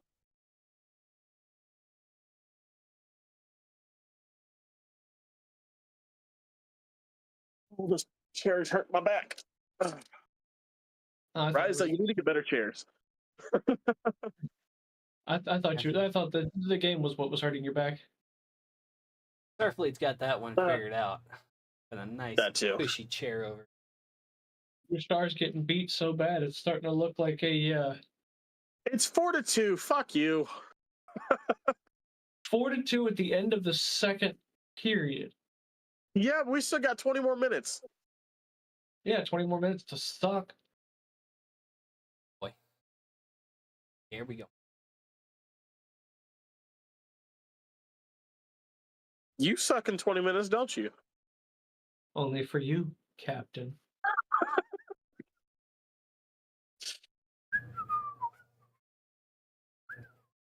Also, one of the other photos that I want to pull out is Max Gordonchek's photo that I got from him. I've talked about it before on the podcast. This is my ROM photo, signed right down there. Wishing you much profit, Max Gordonchek. Again, I just love this because of who he is, you know, and the thing of like, have I ever signed anything for you before? No. Could I sign the typical Ferengi greeting? I said yes. That's what I got. Now I'll forever remember that. One of my absolute favorites that I've gotten over the years. And it's just a beautiful shot of Rom.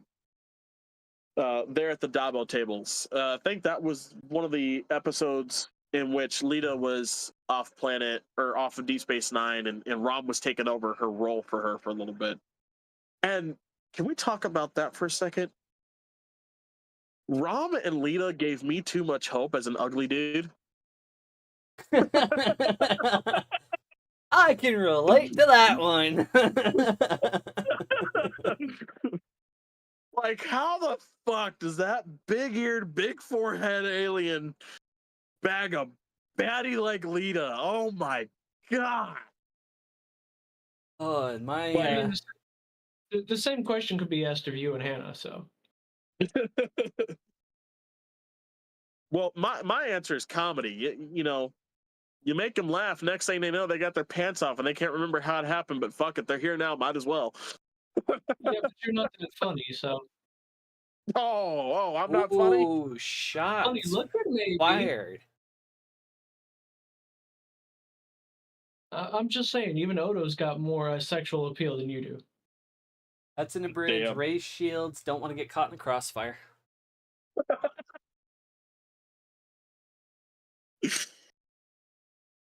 Well, I mean, you'd have to have somebody to be caught in the crossfire first, and your dog doesn't count.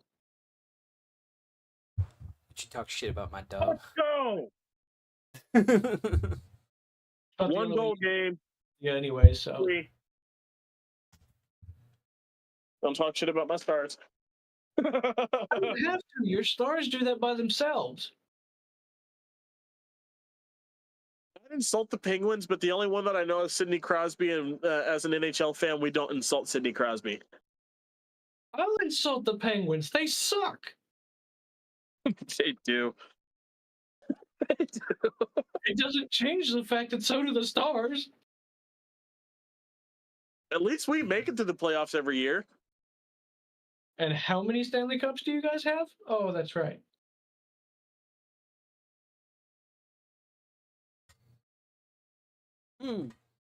Hey, what I have going on here? Let's see on that.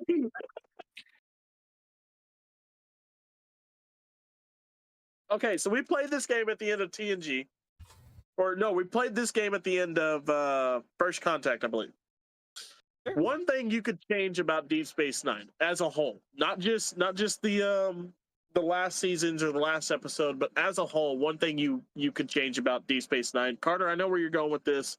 Julian Bashir, you don't even have to answer.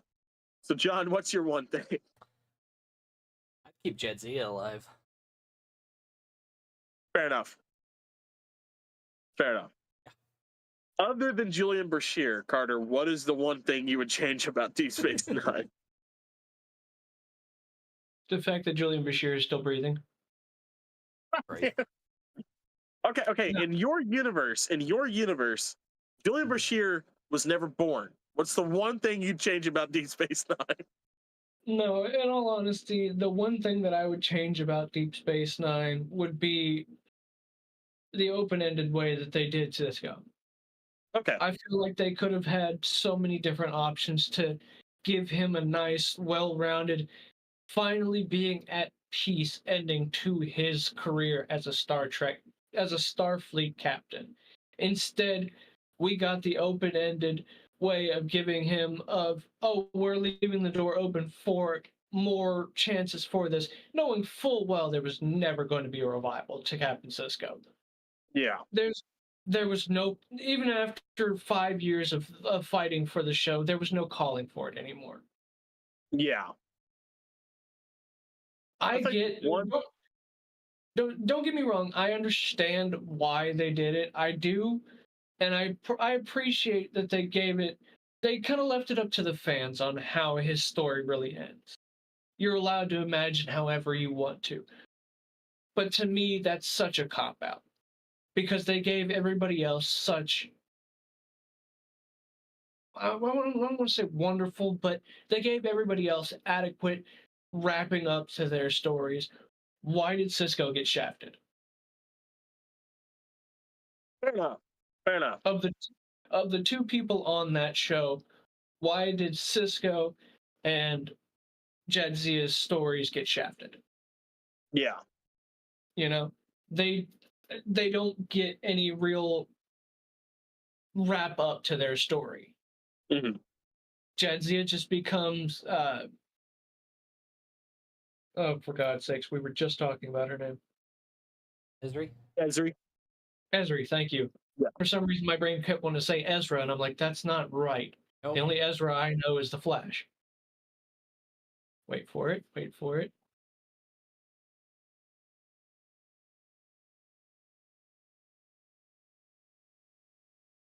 It's a 2-goal game. Yeah, that's not what I was expecting. Maybe I guess I Right. wasn't paying attention. I was kind of, but like then they got close to Arnett, so I stopped.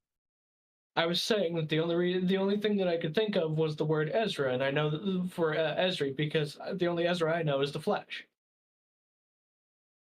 There Yep, it is. there it is. Yep. Mhm. I'm not gonna dignify that with a fucking response. The best Flash with the best Flash pose. Well, Carter, it's been nice knowing you. I think I'm just gonna look over here for a minute and let whatever is gonna happen. The one thing I would change about Deep Space Nine is the time that they got. Not necessarily like extra seasons. I wouldn't like say extra seasons because I think 7 seasons for a show, I mean, was pretty standard back then. You know, TOS and Enterprise being the flukes of the original Star Trek shows runs on TV, being 4 seasons and 3 seasons. 7 seasons is long enough, you know, for a show to run a good course and get it going. I mean, hell, TNG and Voyager did it beautifully.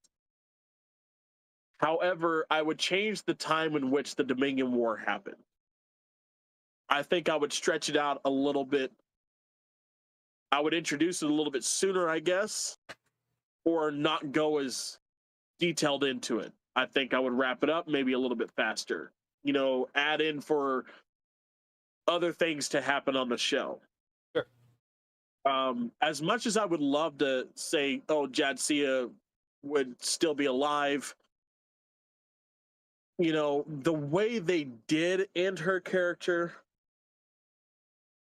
the way they did end Jadzia, you know, yes, it was bullshit, but it was done in a way that was very Jadzia. If you really look at it, it was done in a way that was very Jadzia.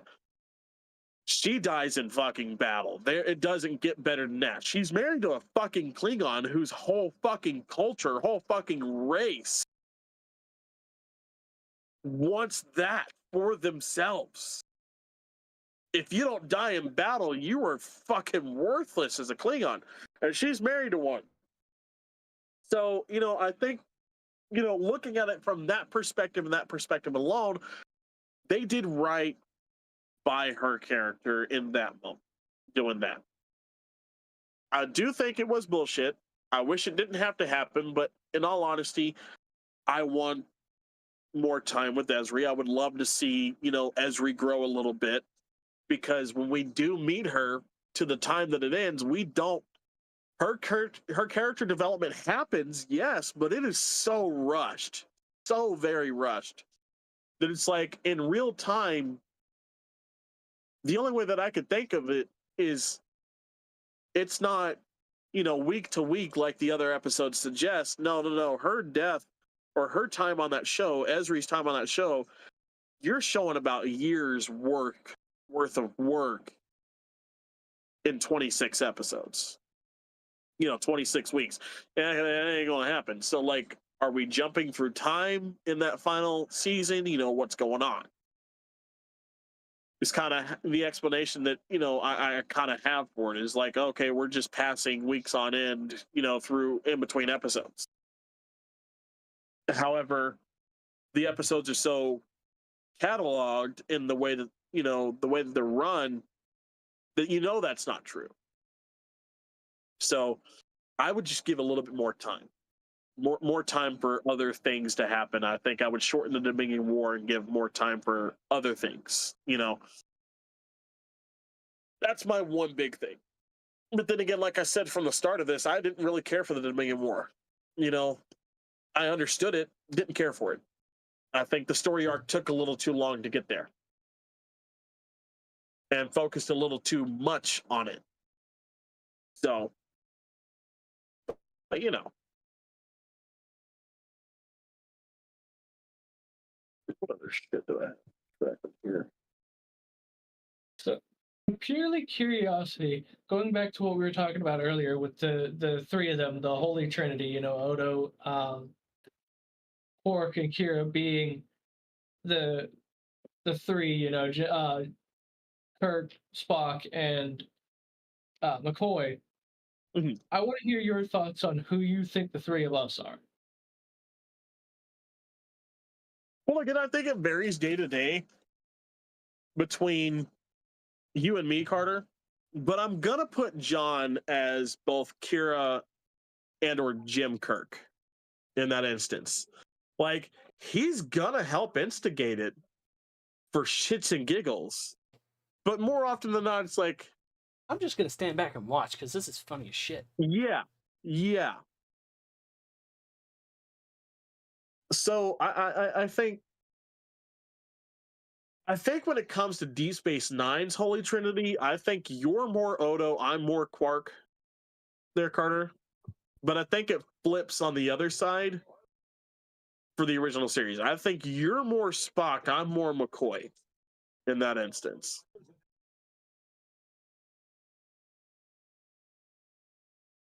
What's your take on it? Where would you put us? Oh, the same.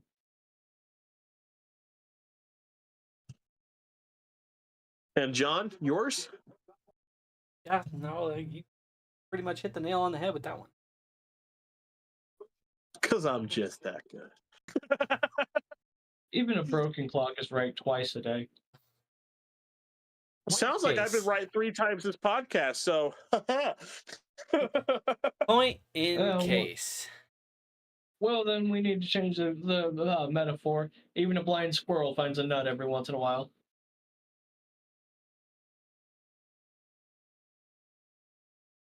What type of nut the squirrel finds, you decide. That's for the podcast after hours. That's two captains and a pod after hours. Welcome to Two Captains, One Pod. Nice.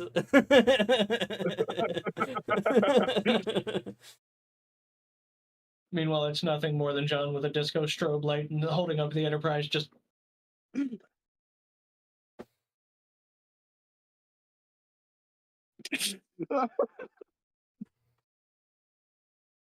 don't know what's making me laugh harder, the fact that I could see John doing that, or the imagery The fact of that John. he's holding up the Enterprise right there.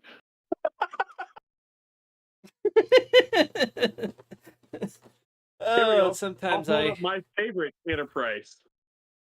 Yeah, we get it. You enjoy the D. That's the B. That's a B, sir. I saw it out of a glance to the side of my eye. I'm watching the delayed stream on my right monitor. Well, there's your problem right there. Yeah. I've been looking to my second monitor for pretty much this entire podcast, reading different things. Yeah.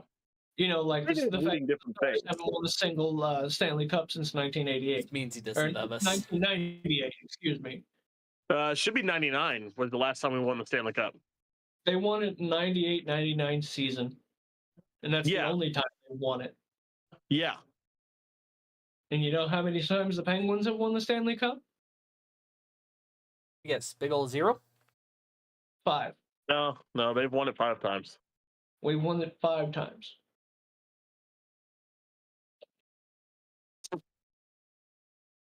But speaking of reading things, so back to our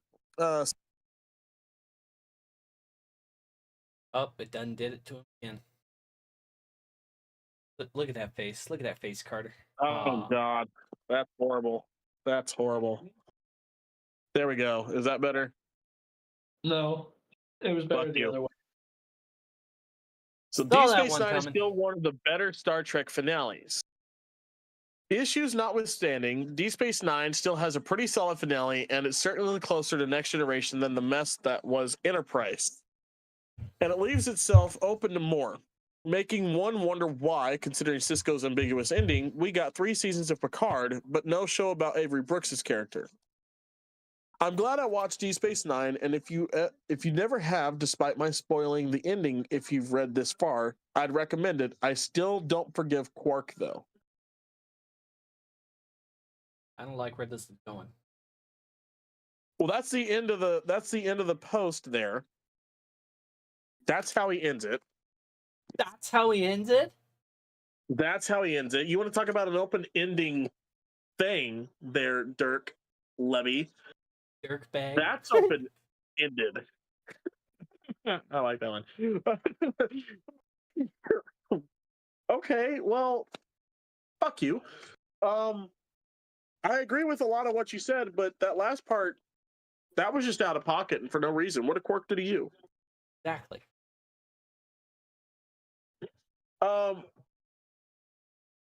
Fuck. I think when it comes to series endings, I got to put Deep Space Nine at the top. Enterprise is second for me because of it's the first time in that show, the only time in that show, and it leads into all the others that you hear in Next Generation and the original series and Strange New Worlds. It ends with, these are the voyages of the Starship Enterprise. And it's said, and it's implied very heavily that that is what Archer said as the Federation was formed. Boldly go where no one has gone before. And with that, I put that up there because that is such a it just, those words will always hit home for me.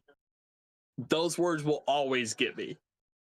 You know, one of my favorite ways that those that mantra has ever been said is the end of Star Trek Beyond in the Kelvin timeline, where it starts with Kirk saying it, then it goes to Spock, then Uhura, then Scotty, Chekhov, Sulu. The entire crew gets to say it, and I love that. That is probably my favorite way it's ever been done. But Enterprise is right up there with that as well, with starting with Picard, going to Kirk, and ending with Archer. I loved it. It was beautiful getting to hear those three captains, say those words. It's so and behind that, of course, is Next Generation's goodbye episode. It fucking Christ. Diana's crazy. Yeah, right. Or at least if you do, make sure you write out your will to leave me the PS5. Okay. Yes. But it's I love Next Gen's version of it. I honestly haven't seen Voyager in a long time, so I can't place where I'm going to put Voyager. The original series, I don't count that they have a goodbye until Undiscovered Country.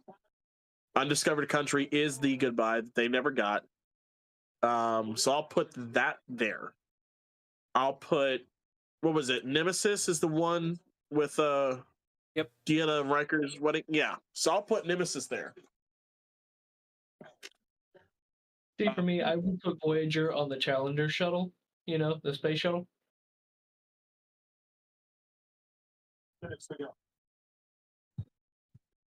These next few episodes are going to be great if you can't stand Voyager. I think I'm going to be sick for the next few episodes. Hey, I had to do podcasts on Star Trek V and Enterprise, so you have to suffer too. Yep. I don't have to do anything. I only have to do two things on this planet: that's stay black and die. If we weren't where people could see us, that might still work for you. I am pigmentedly challenged. That's one word for it. Nobody asked you. Shut your mouth.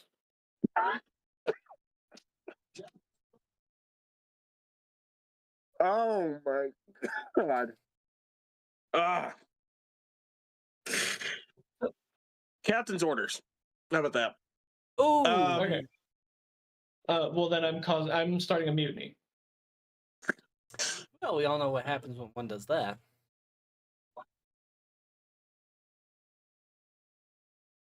Computer, open the airlock. We're gonna turn this mutiny into Pirates of the Caribbean when Barbossa took the ship from Jack.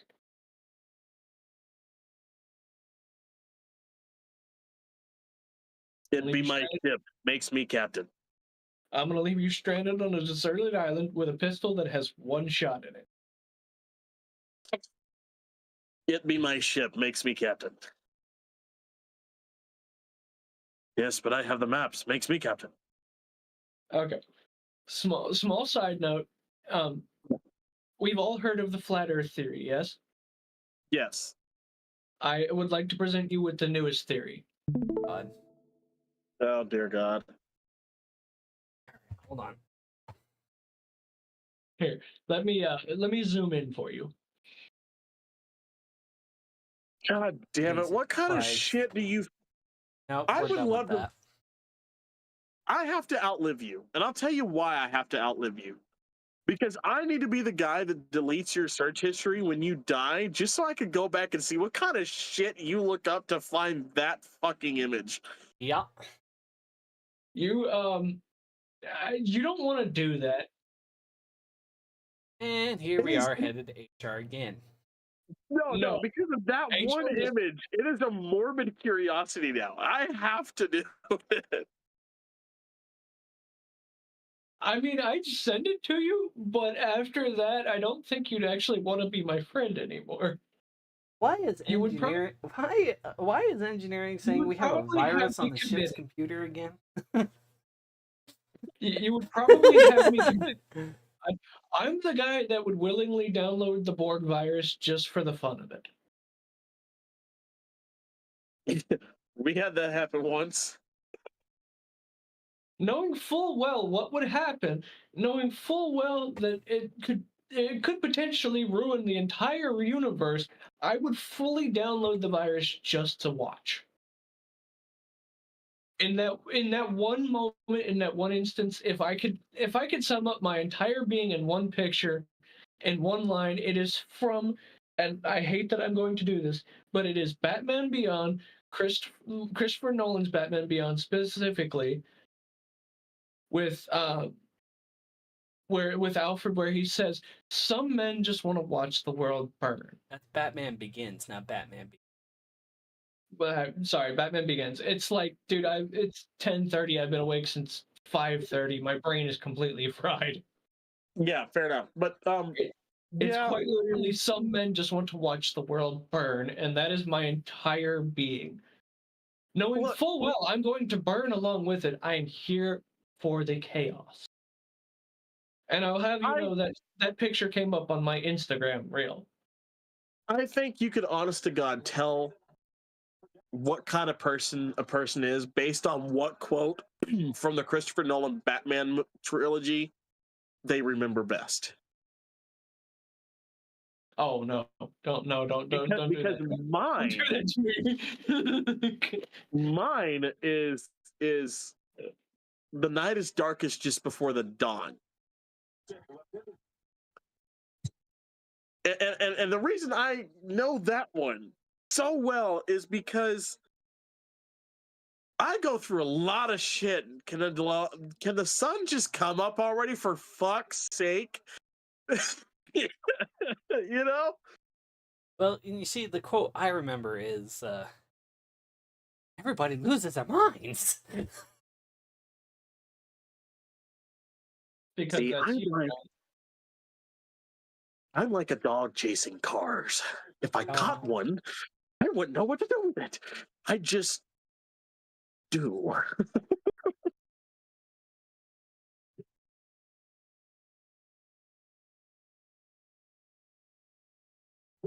No, I Here's the fucking love those movies though. I'm not the opening it. specific scene.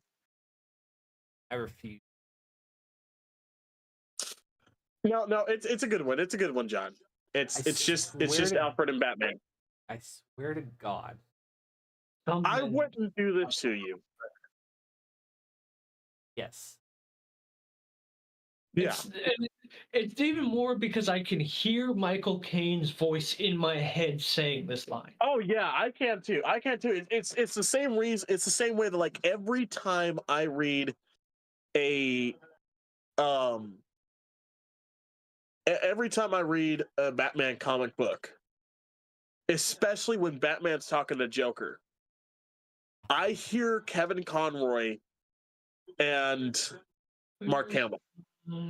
That's who I hear. No, that's right. Do I not have it? Oh shit! All right. Well, this is it for the stars. 3 minutes left. 5-3. I mean, we always knew how it was going to end. I was hopeful this season, but it's the problem that the Oilers are a dirty team. I mean, it's the fact that John knows nothing about hockey. And when we were talking about it the other night, he was pretty much confirming the exact shit that I've been saying from the start.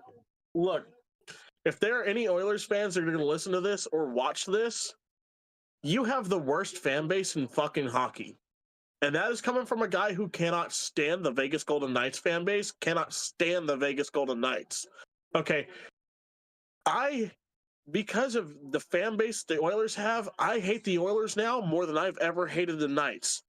I would rather have a beer with a fucking Chicago White Sox or a Boston Red Sox fan than I would a fucking Oilers fan.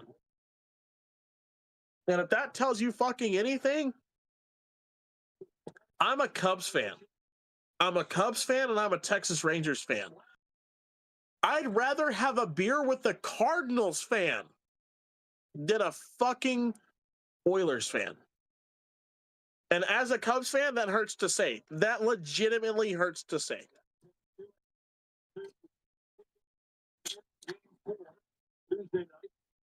Of course, we empty netted too. Fucking Christ. All right, well.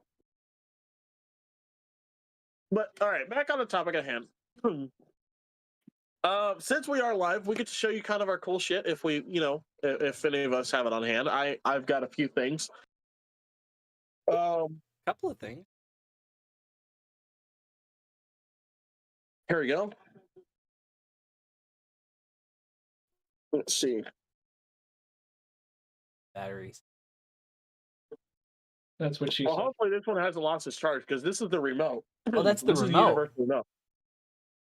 I thought that might have been the Diamond Select. No, the toy one, the Diamond Select toy, is in my green bin, which I have to pull a lot of shit off of to get to it because all of my Star Trek stuff is stacked in like one fucking corner, except for the few pieces I have out for display.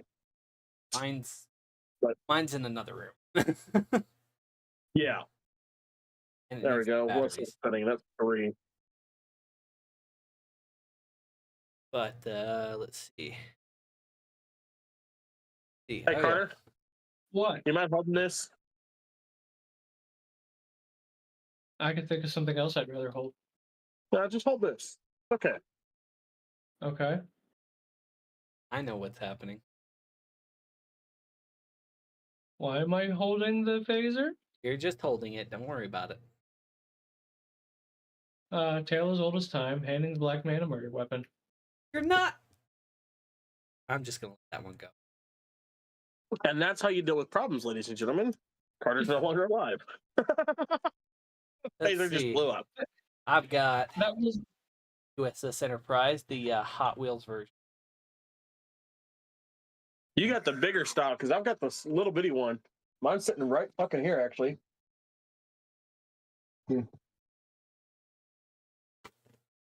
John. Yeah, I got the little bitty one. The fact that John did not get that reference that I just made hurts me. Oh no, Chris. I got the reference, but Did you? What was the reference to then? Sword Art Online Abridged. All right then. I know the reference.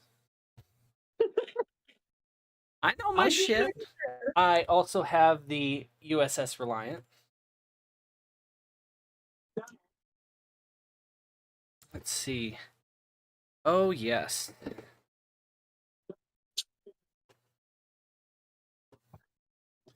I have this amazing book, Star Trek The Next Generation crossover. Probably one of my favorite Star Trek books. These next few, Chris is really going to like. I That's right. have... I'll get my technical angles. Hell yeah. It was really good too. I've read it about 2 or 3 times by now. I also have a certain set of comics. Some of them. Chris, So, get them organized here. What? I need you to do me a favor and look at the picture I just sent you on Snapchat. Oh, dear God. I have 4 out of 6 of this crossover series.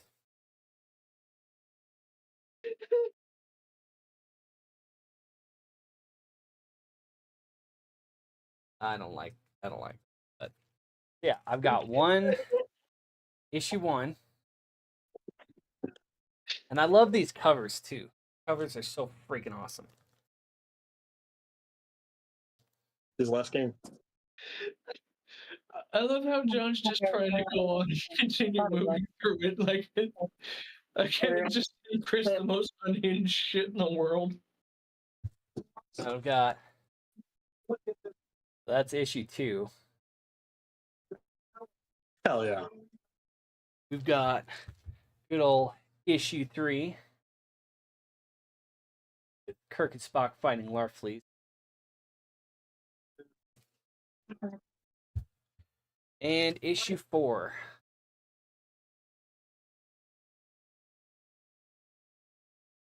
Geez, John, I knew you had a lot of issues, but this is taking it up a notch. Well, you know. Let's see here. I have my Sammy's X4 is the first game. USS Enterprise model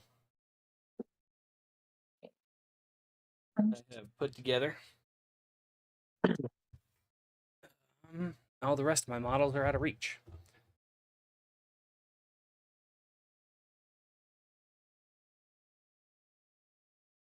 I, on the other hand, have absolutely nothing Star Trek, so I will not be showing anything. Unless people would like to see my unhinged collection of memes that I just sent one up to Chris. Absolutely. If Chris Oh, has come on, that they're not- reaction, They're not all that bad.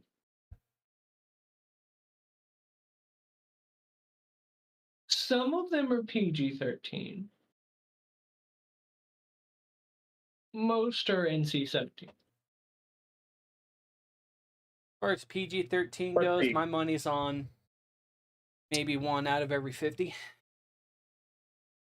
Here's one of my favorite things I've got right here. Well, this will make John jealous a little bit. This is my plaque for the Kitty Hawk, labeling me commanding officer of the USS Kitty Hawk, NCC 2863B.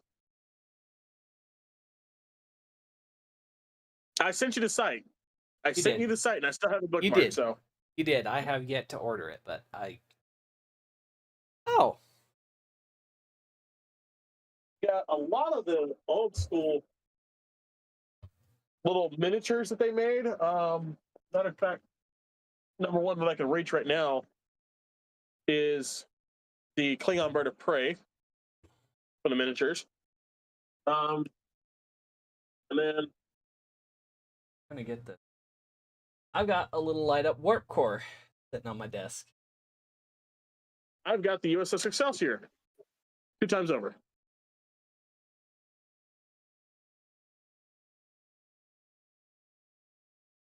And then not only do I have the Excelsior, but you've already kind of seen it. The USS Enterprise B, sitting just right here behind me. Mm-hmm. The wall where communications would come from the original series is right up there. And that is a picture of the original series crew, all signed by the original series cast. And they are authentic signatures. I have had them checked. But I will not be getting it down to show you guys, bring it forward, just because it takes too long to put it back up there. And this is probably one of my favorite things that I've got. Much like the Universal TV remote, this is a Bluetooth device. Let me make sure my Bluetooth is off. It is. Good. I have the Bluetooth communicator. I need to get the one that looks like the next gen badge. Yeah. Dude, the problem is that they made a limited run of those. So limited that if you want to get one now, you're spending like $500 because I went looking for one. I thought I saw it on Amazon. At one point. So the problem is okay, so they were on Amazon. The problem is that when after their limited run, the only one that you can find on Amazon now that's anywhere close to it is one that just kind of sits there and it does the little chirp sounds. And that's all it does. It doesn't actually Bluetooth. They don't have a Bluetooth one on there. Now, they do have a Bluetooth board cube that I do want to get. It's really cool. But yeah, I went looking for those a couple weeks ago. I went looking for one and I found one on eBay, but it was like $500. There, granted, it was unopened, from the box and everything, but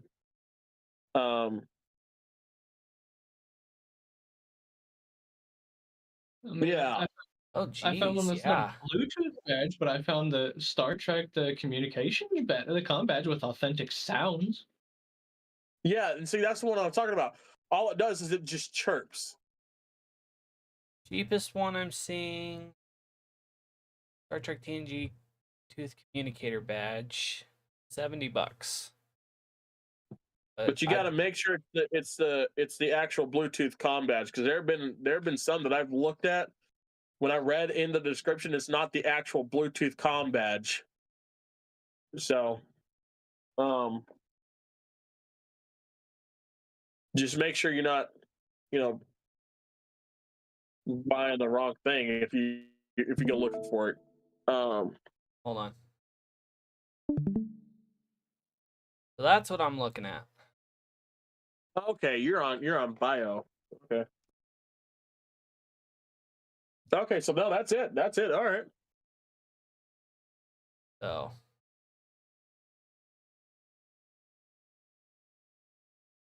Um.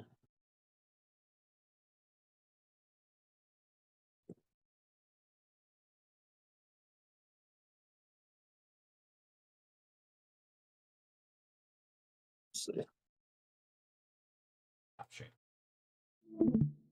I have no idea, but I know they also made a Bluetooth version of the Section 31 badge too.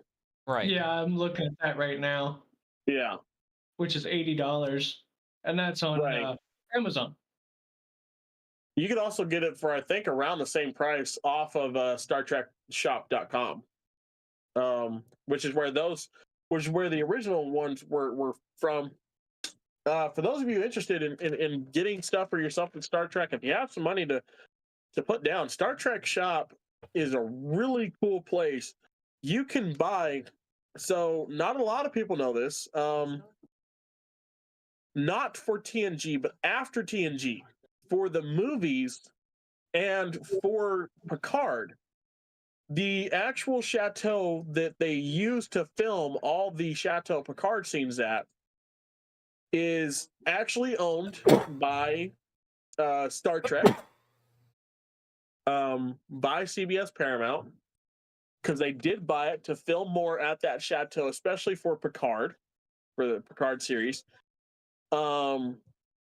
And so they do actually make wine out there, and it is actually called Chateau Picard. You can, if you are in France, go there. They do tours, and on the Star Trek Shop website, you got to look for it. But on the Star Trek Shop website, they do sell bottles of wine from Chateau Picard.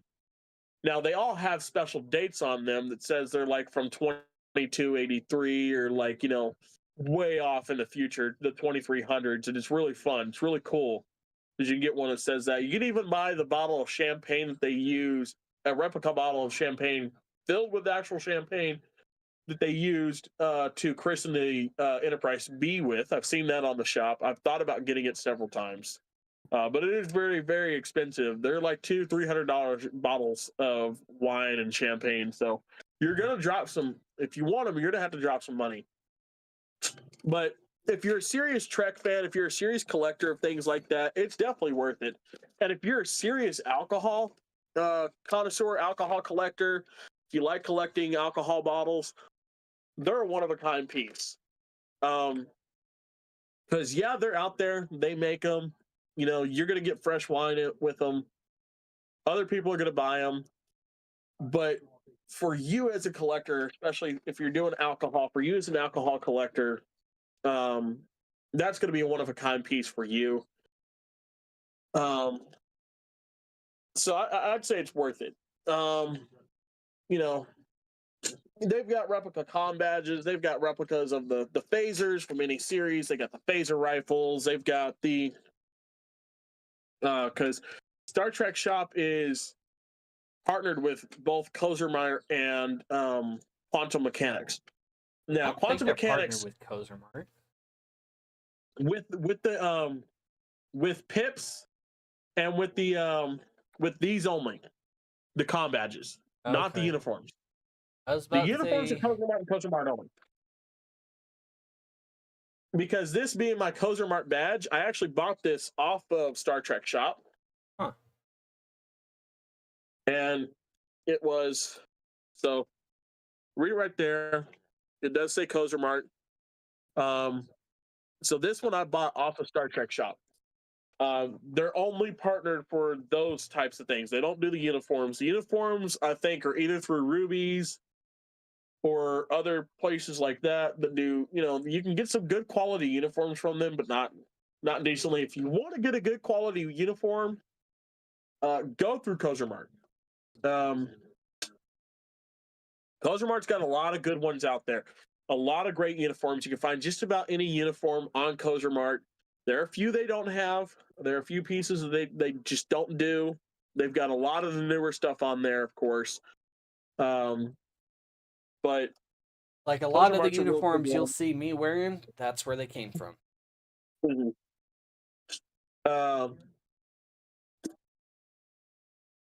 But yeah, they are, I know, definitely partnered with Quantum Mechanics. You can get a lot of Quantum Mechanics stuff from Star Trek Shop.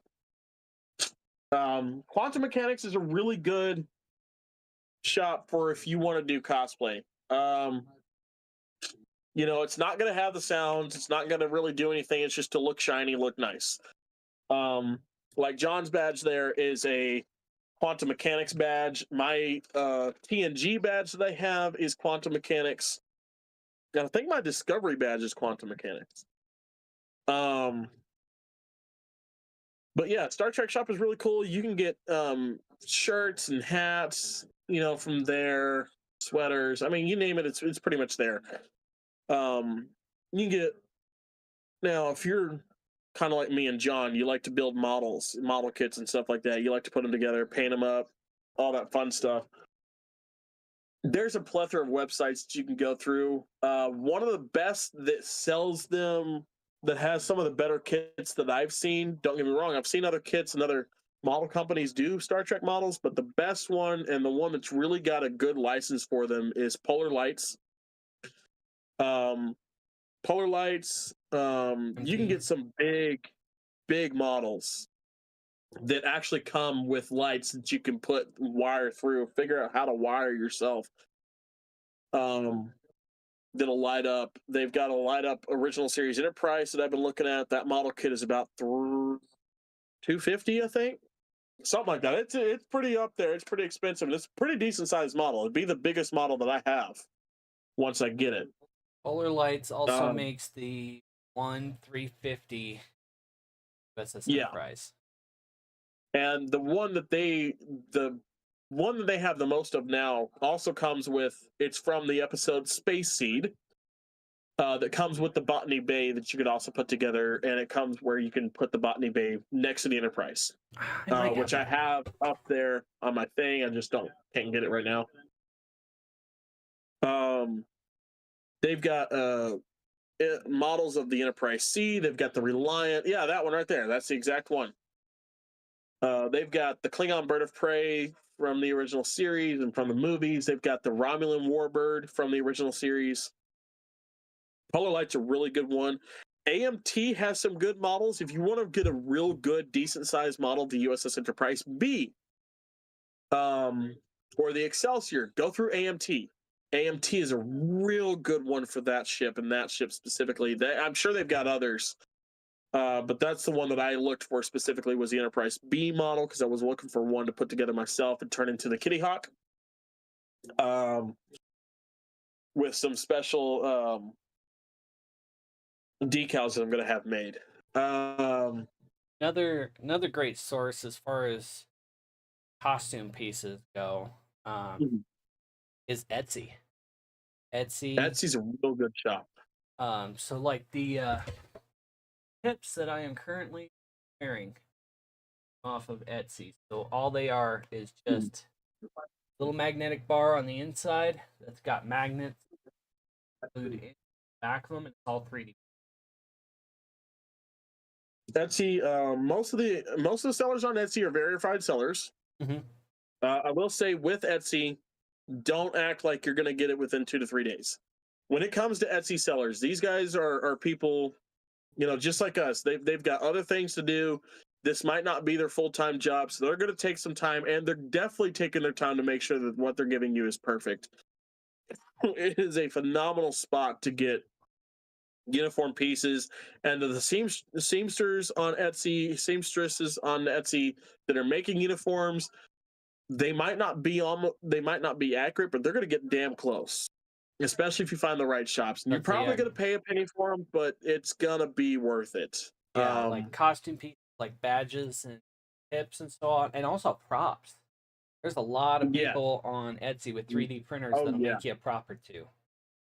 Yeah. You can even find Klingon headpieces, Ferengi headpieces, Bajoran nose pieces, whatever. If you want to turn yourself into a Star Trek alien, you can find that shit on Etsy all day long. Yep. It's the best place for it. If you want to learn how to do it yourself, though, especially making those headpieces, there are a few videos up on YouTube. I'm going to have to find the creators, and I will put them. I'll make sure to make a list of them in our next episode. Let you know who to look for on YouTube for those, because they're really cool. They go step by step, detail by detail, showing you exactly what they're using, so you can make the same exact thing at home and how to do it.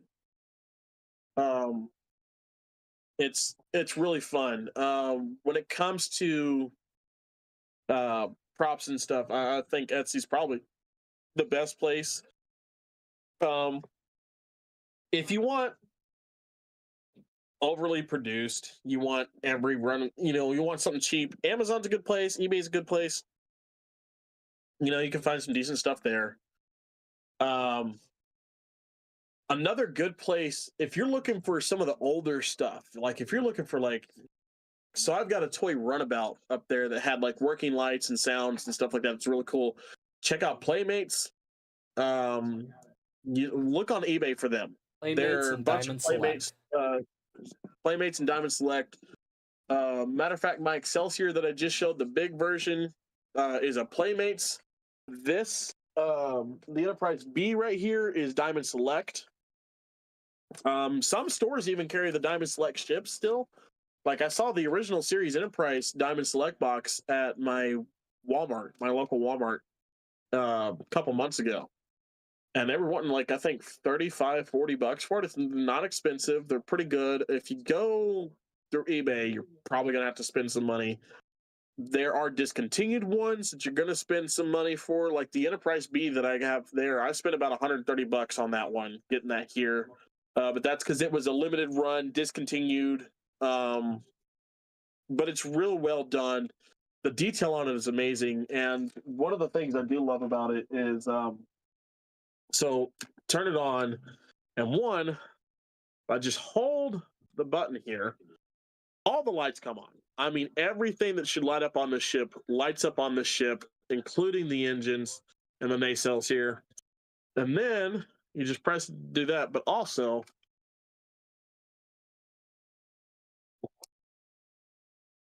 it's got a bunch of quotes from the movie.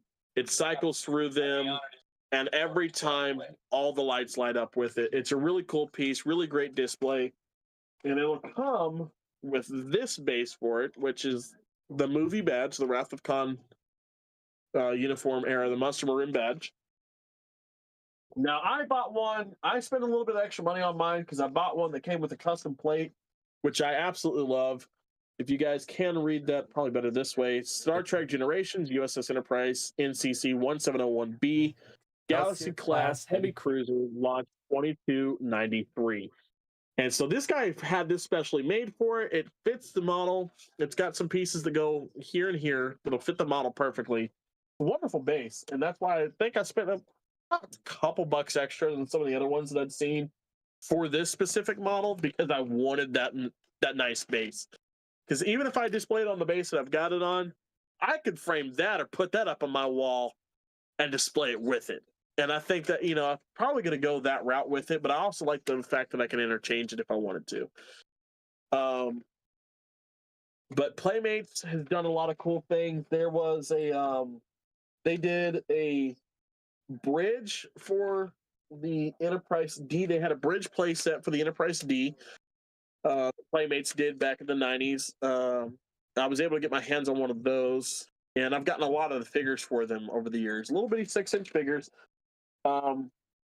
Like one I can get my hand on right now is Scotty from the Relics. I've got Bones from the end of Farpoint Part 2, Encounter at Farpoint Part 2, and then I've got Quark. I've got the entire Deep Space Nine crew. I've got some for the original series. and then a bunch from Next Generation. A few Cardassians, some Bajorans, and stuff like that. So Playmates is really cool. They did a lot of stuff back in the early 90s and 80s with Star Trek. The current the current toy company that Star Trek is working with is Diamond Select.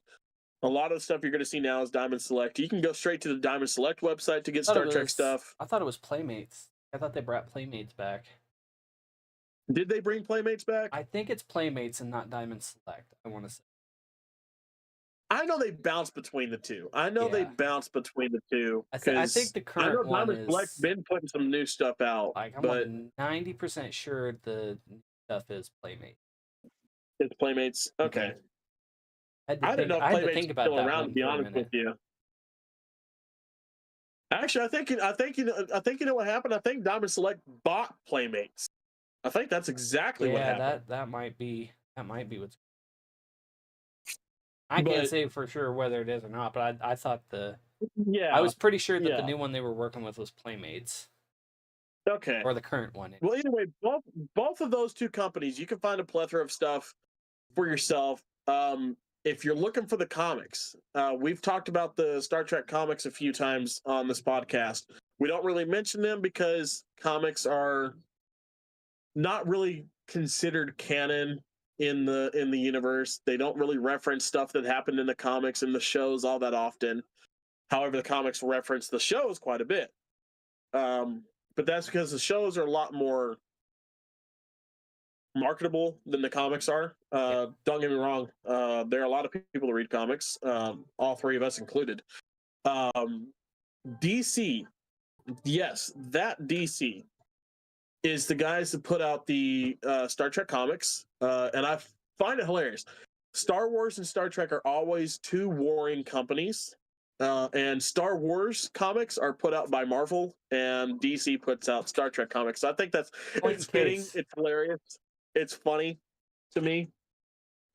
But yeah, go to your local comic shop. They are still writing brand new Star Trek comics every day. DC, every week a new one comes out. And another one is IDW Publishing.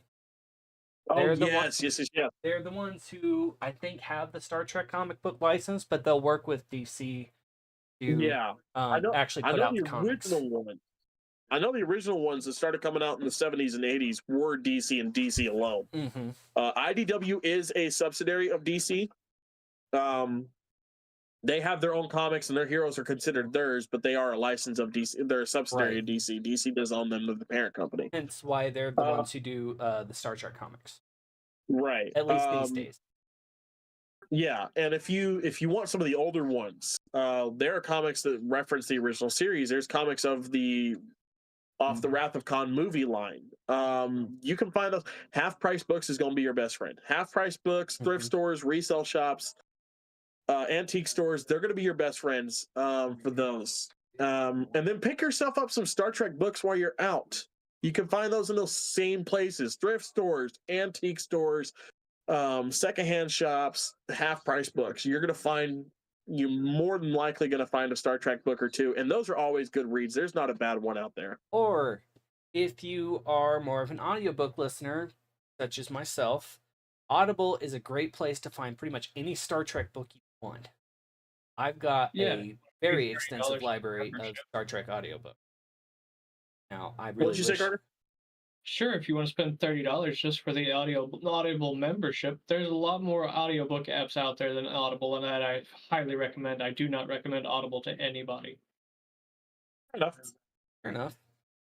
I would also like to point out that both of you are wrong. Diamond Select Toys is gone. Really?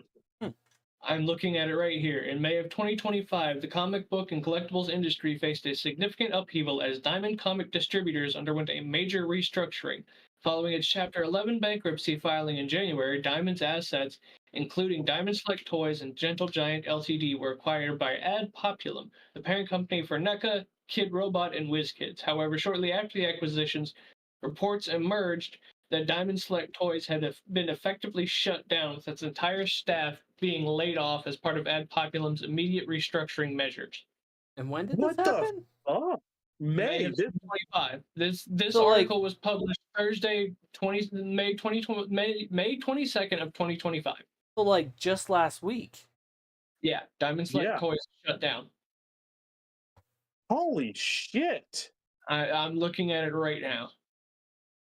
Wow. Okay, so what about Breaking Playmates? news.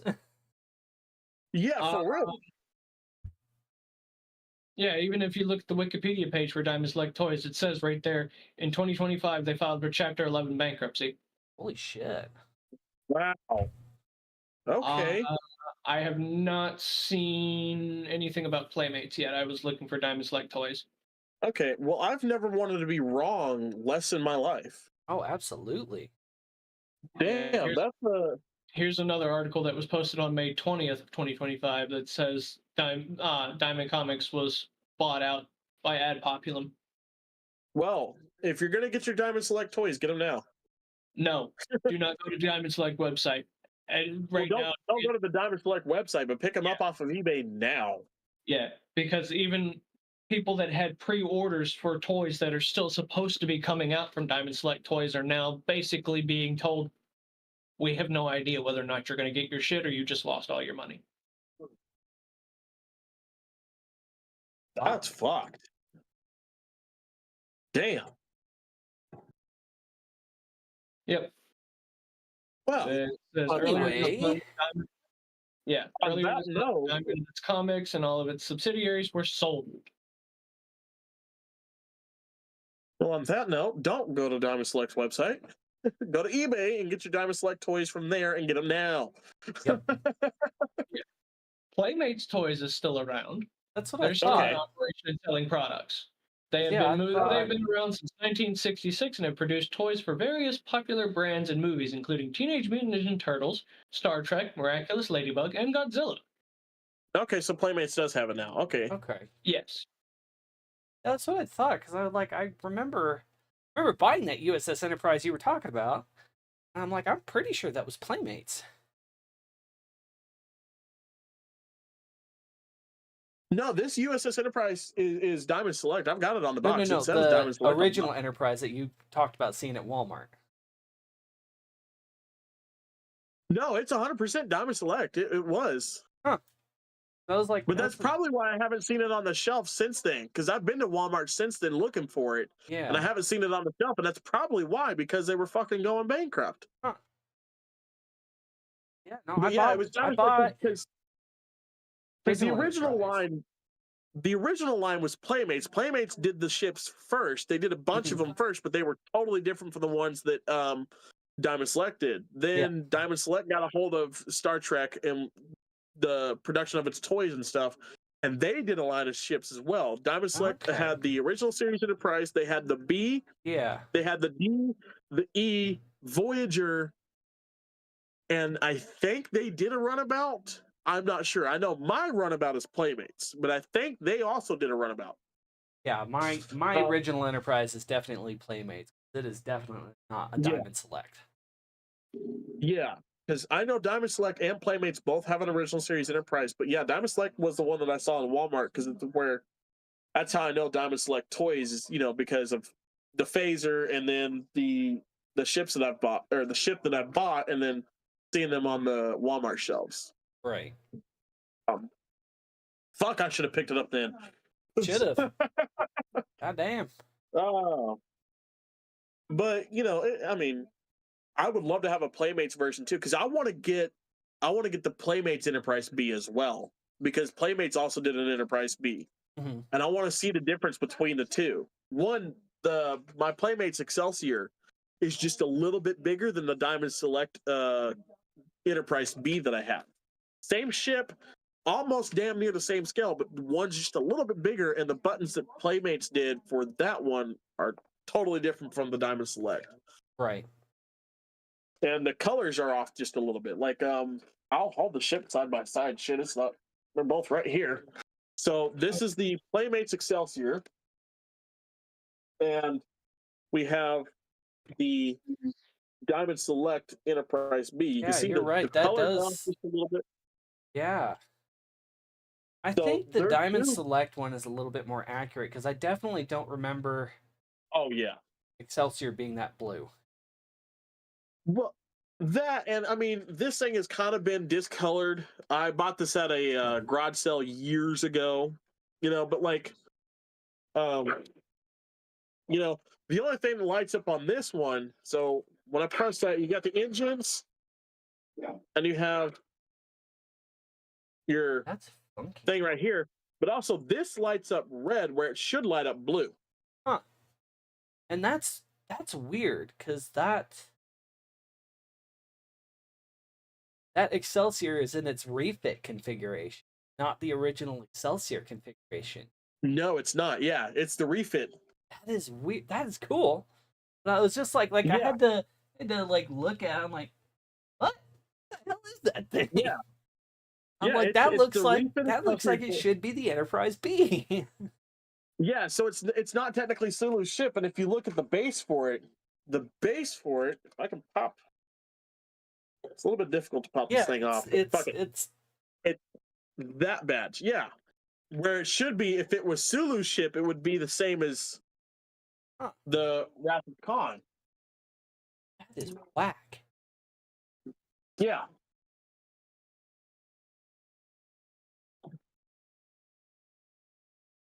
But yeah, I mean, both those companies have put out though some really cool Star Trek stuff. Both of them have got their details about them and have done other stuff. You know, like some of the Diamond Select figures aren't as detailed as the Playmates figures are. Right. But Diamond Select didn't do too many figures, to be honest with you. I mean, they mostly handled like some of the ships, and then they did the phasers, the tricorders, the communicators. They did a lot of those because they were trying to reach the cosplay community. They were trying to reach the people that, go out to conventions and stuff like that, because that's where I saw a lot of the Diamond Select stuff was at conventions. They were trying to break into that market to do that. Did it go sideways on you? Oh, mine did too. No, I turned mine sideways to tell you what the fuck was going on. Oh, shit. Well, yeah. Anyway.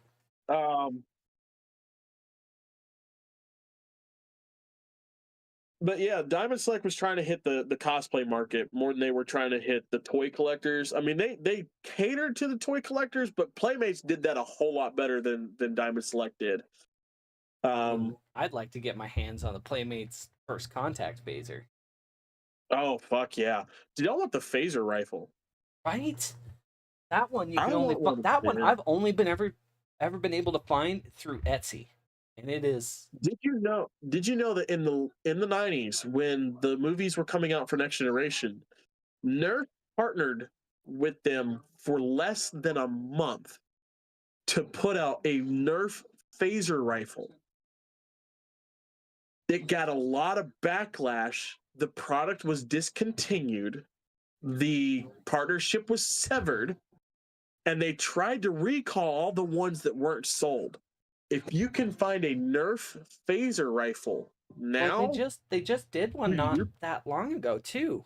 Oh, I know they redid one. But I'm talking about the one from the 90s. If you can find an original one from the 90s, dude, you're paying a lot of fucking money. You got something good. I know they redid them, and I want to get my hands on the newer ones because I just want a Nerf phaser rifle because it's fucking cool. But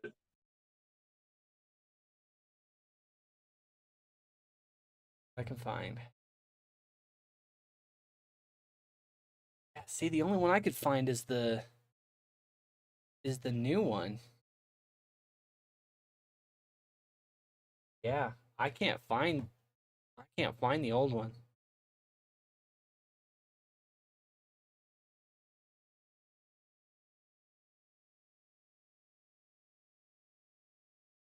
Well, shit.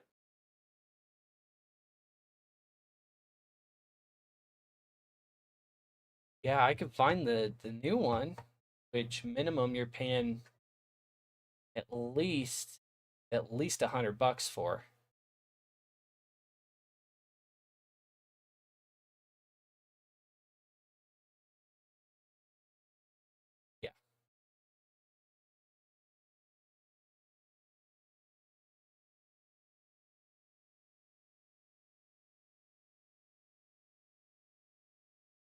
looks like I might have been wrong as well.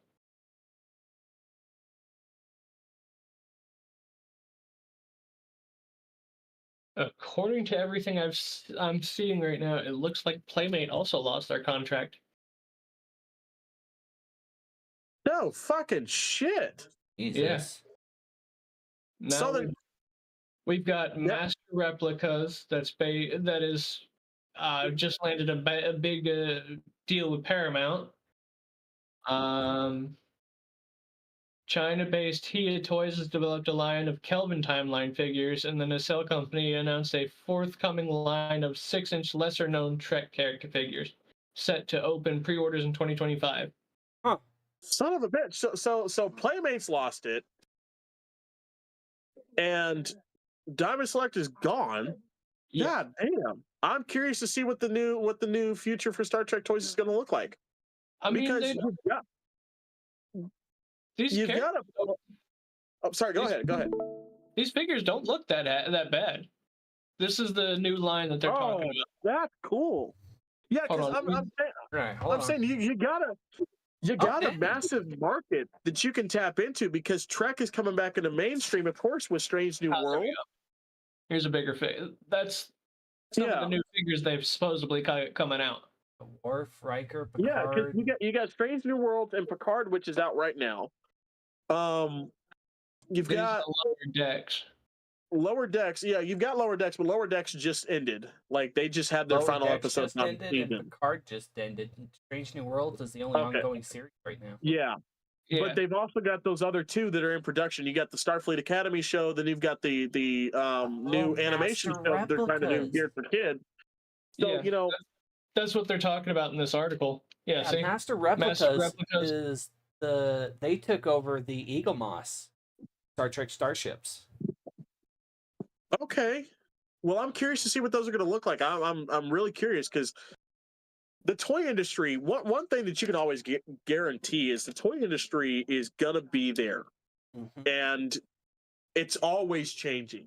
Absolutely. I watch shows like Toys That Built America was a small series that the History Channel did. I watch Pawn Stars, and then there's a show on Netflix. I don't remember the fucking name of it. The Toys but it follows around a company. No, it follows around this company that does auctions. And I watch shows like that, and it's like wild the types of prices that you can get for a toy. Mm-hmm. You can buy something for, let's say, a couple dollars, and 5 to 10, 30 years down the line, turn around and it is now a $300 toy. You're making $298 profit for that fucking toy. Should you want to sell it? It's a lot like the comics industry. Comics are always going to be forever changing. Mm-hmm. They're going to have new storylines. And the older your comic gets, the more outdated the comic gets, and the lesser known the comic is, the more it's gonna be sought after. This fucker right here is wrong. What'd he say? I can't read it. It says it's sad how Will Riker is obviously dealing with anorexia in his later years because of that. That's fucked. Oh god, that's fucked.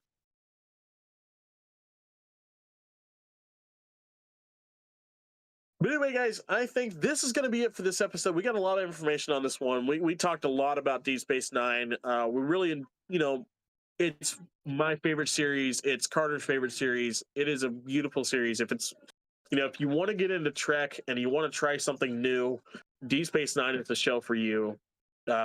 Very beautiful, beautifully done. Again, the open-ended ending, we all agree could have been better, but it was very well done. Next week we're gonna finish off the TNG movies, or we're gonna get back to the TNG movies. We got Insurrection next week.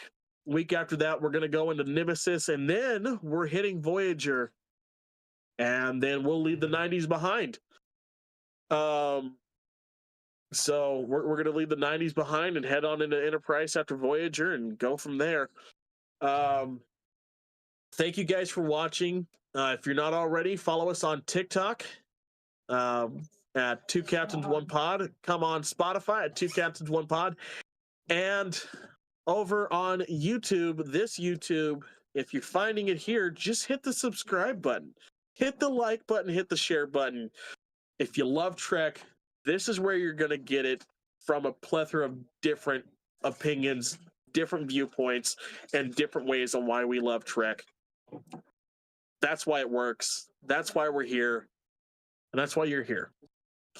Follow Captain Hudson on YouTube. And again, my personal TikTok and Instagram is The Guy That Cosplays. Come follow me. TGTC Studios on YouTube and Twitch. Carter, you want to hand out yours? No, thank you. I'm good. Never mind. Well, you can also find all my socials on this YouTube page, as well as on my TikTok at John Hudson Cosplay. All right, guys. We leave you here. Back to HR we go with a plethora of reasons, and we'll be back on the Kitty Hawk next week. Probably back on the game next week. This was kind of just hey, let's fuck around and find out. Let's try this out. See if we can do a face-filled podcast for you guys over on the YouTube channel. So let us know how we did. We'd love to hear from you guys. Captain Yarbo signing out. Captain Hudson signing out. Ensign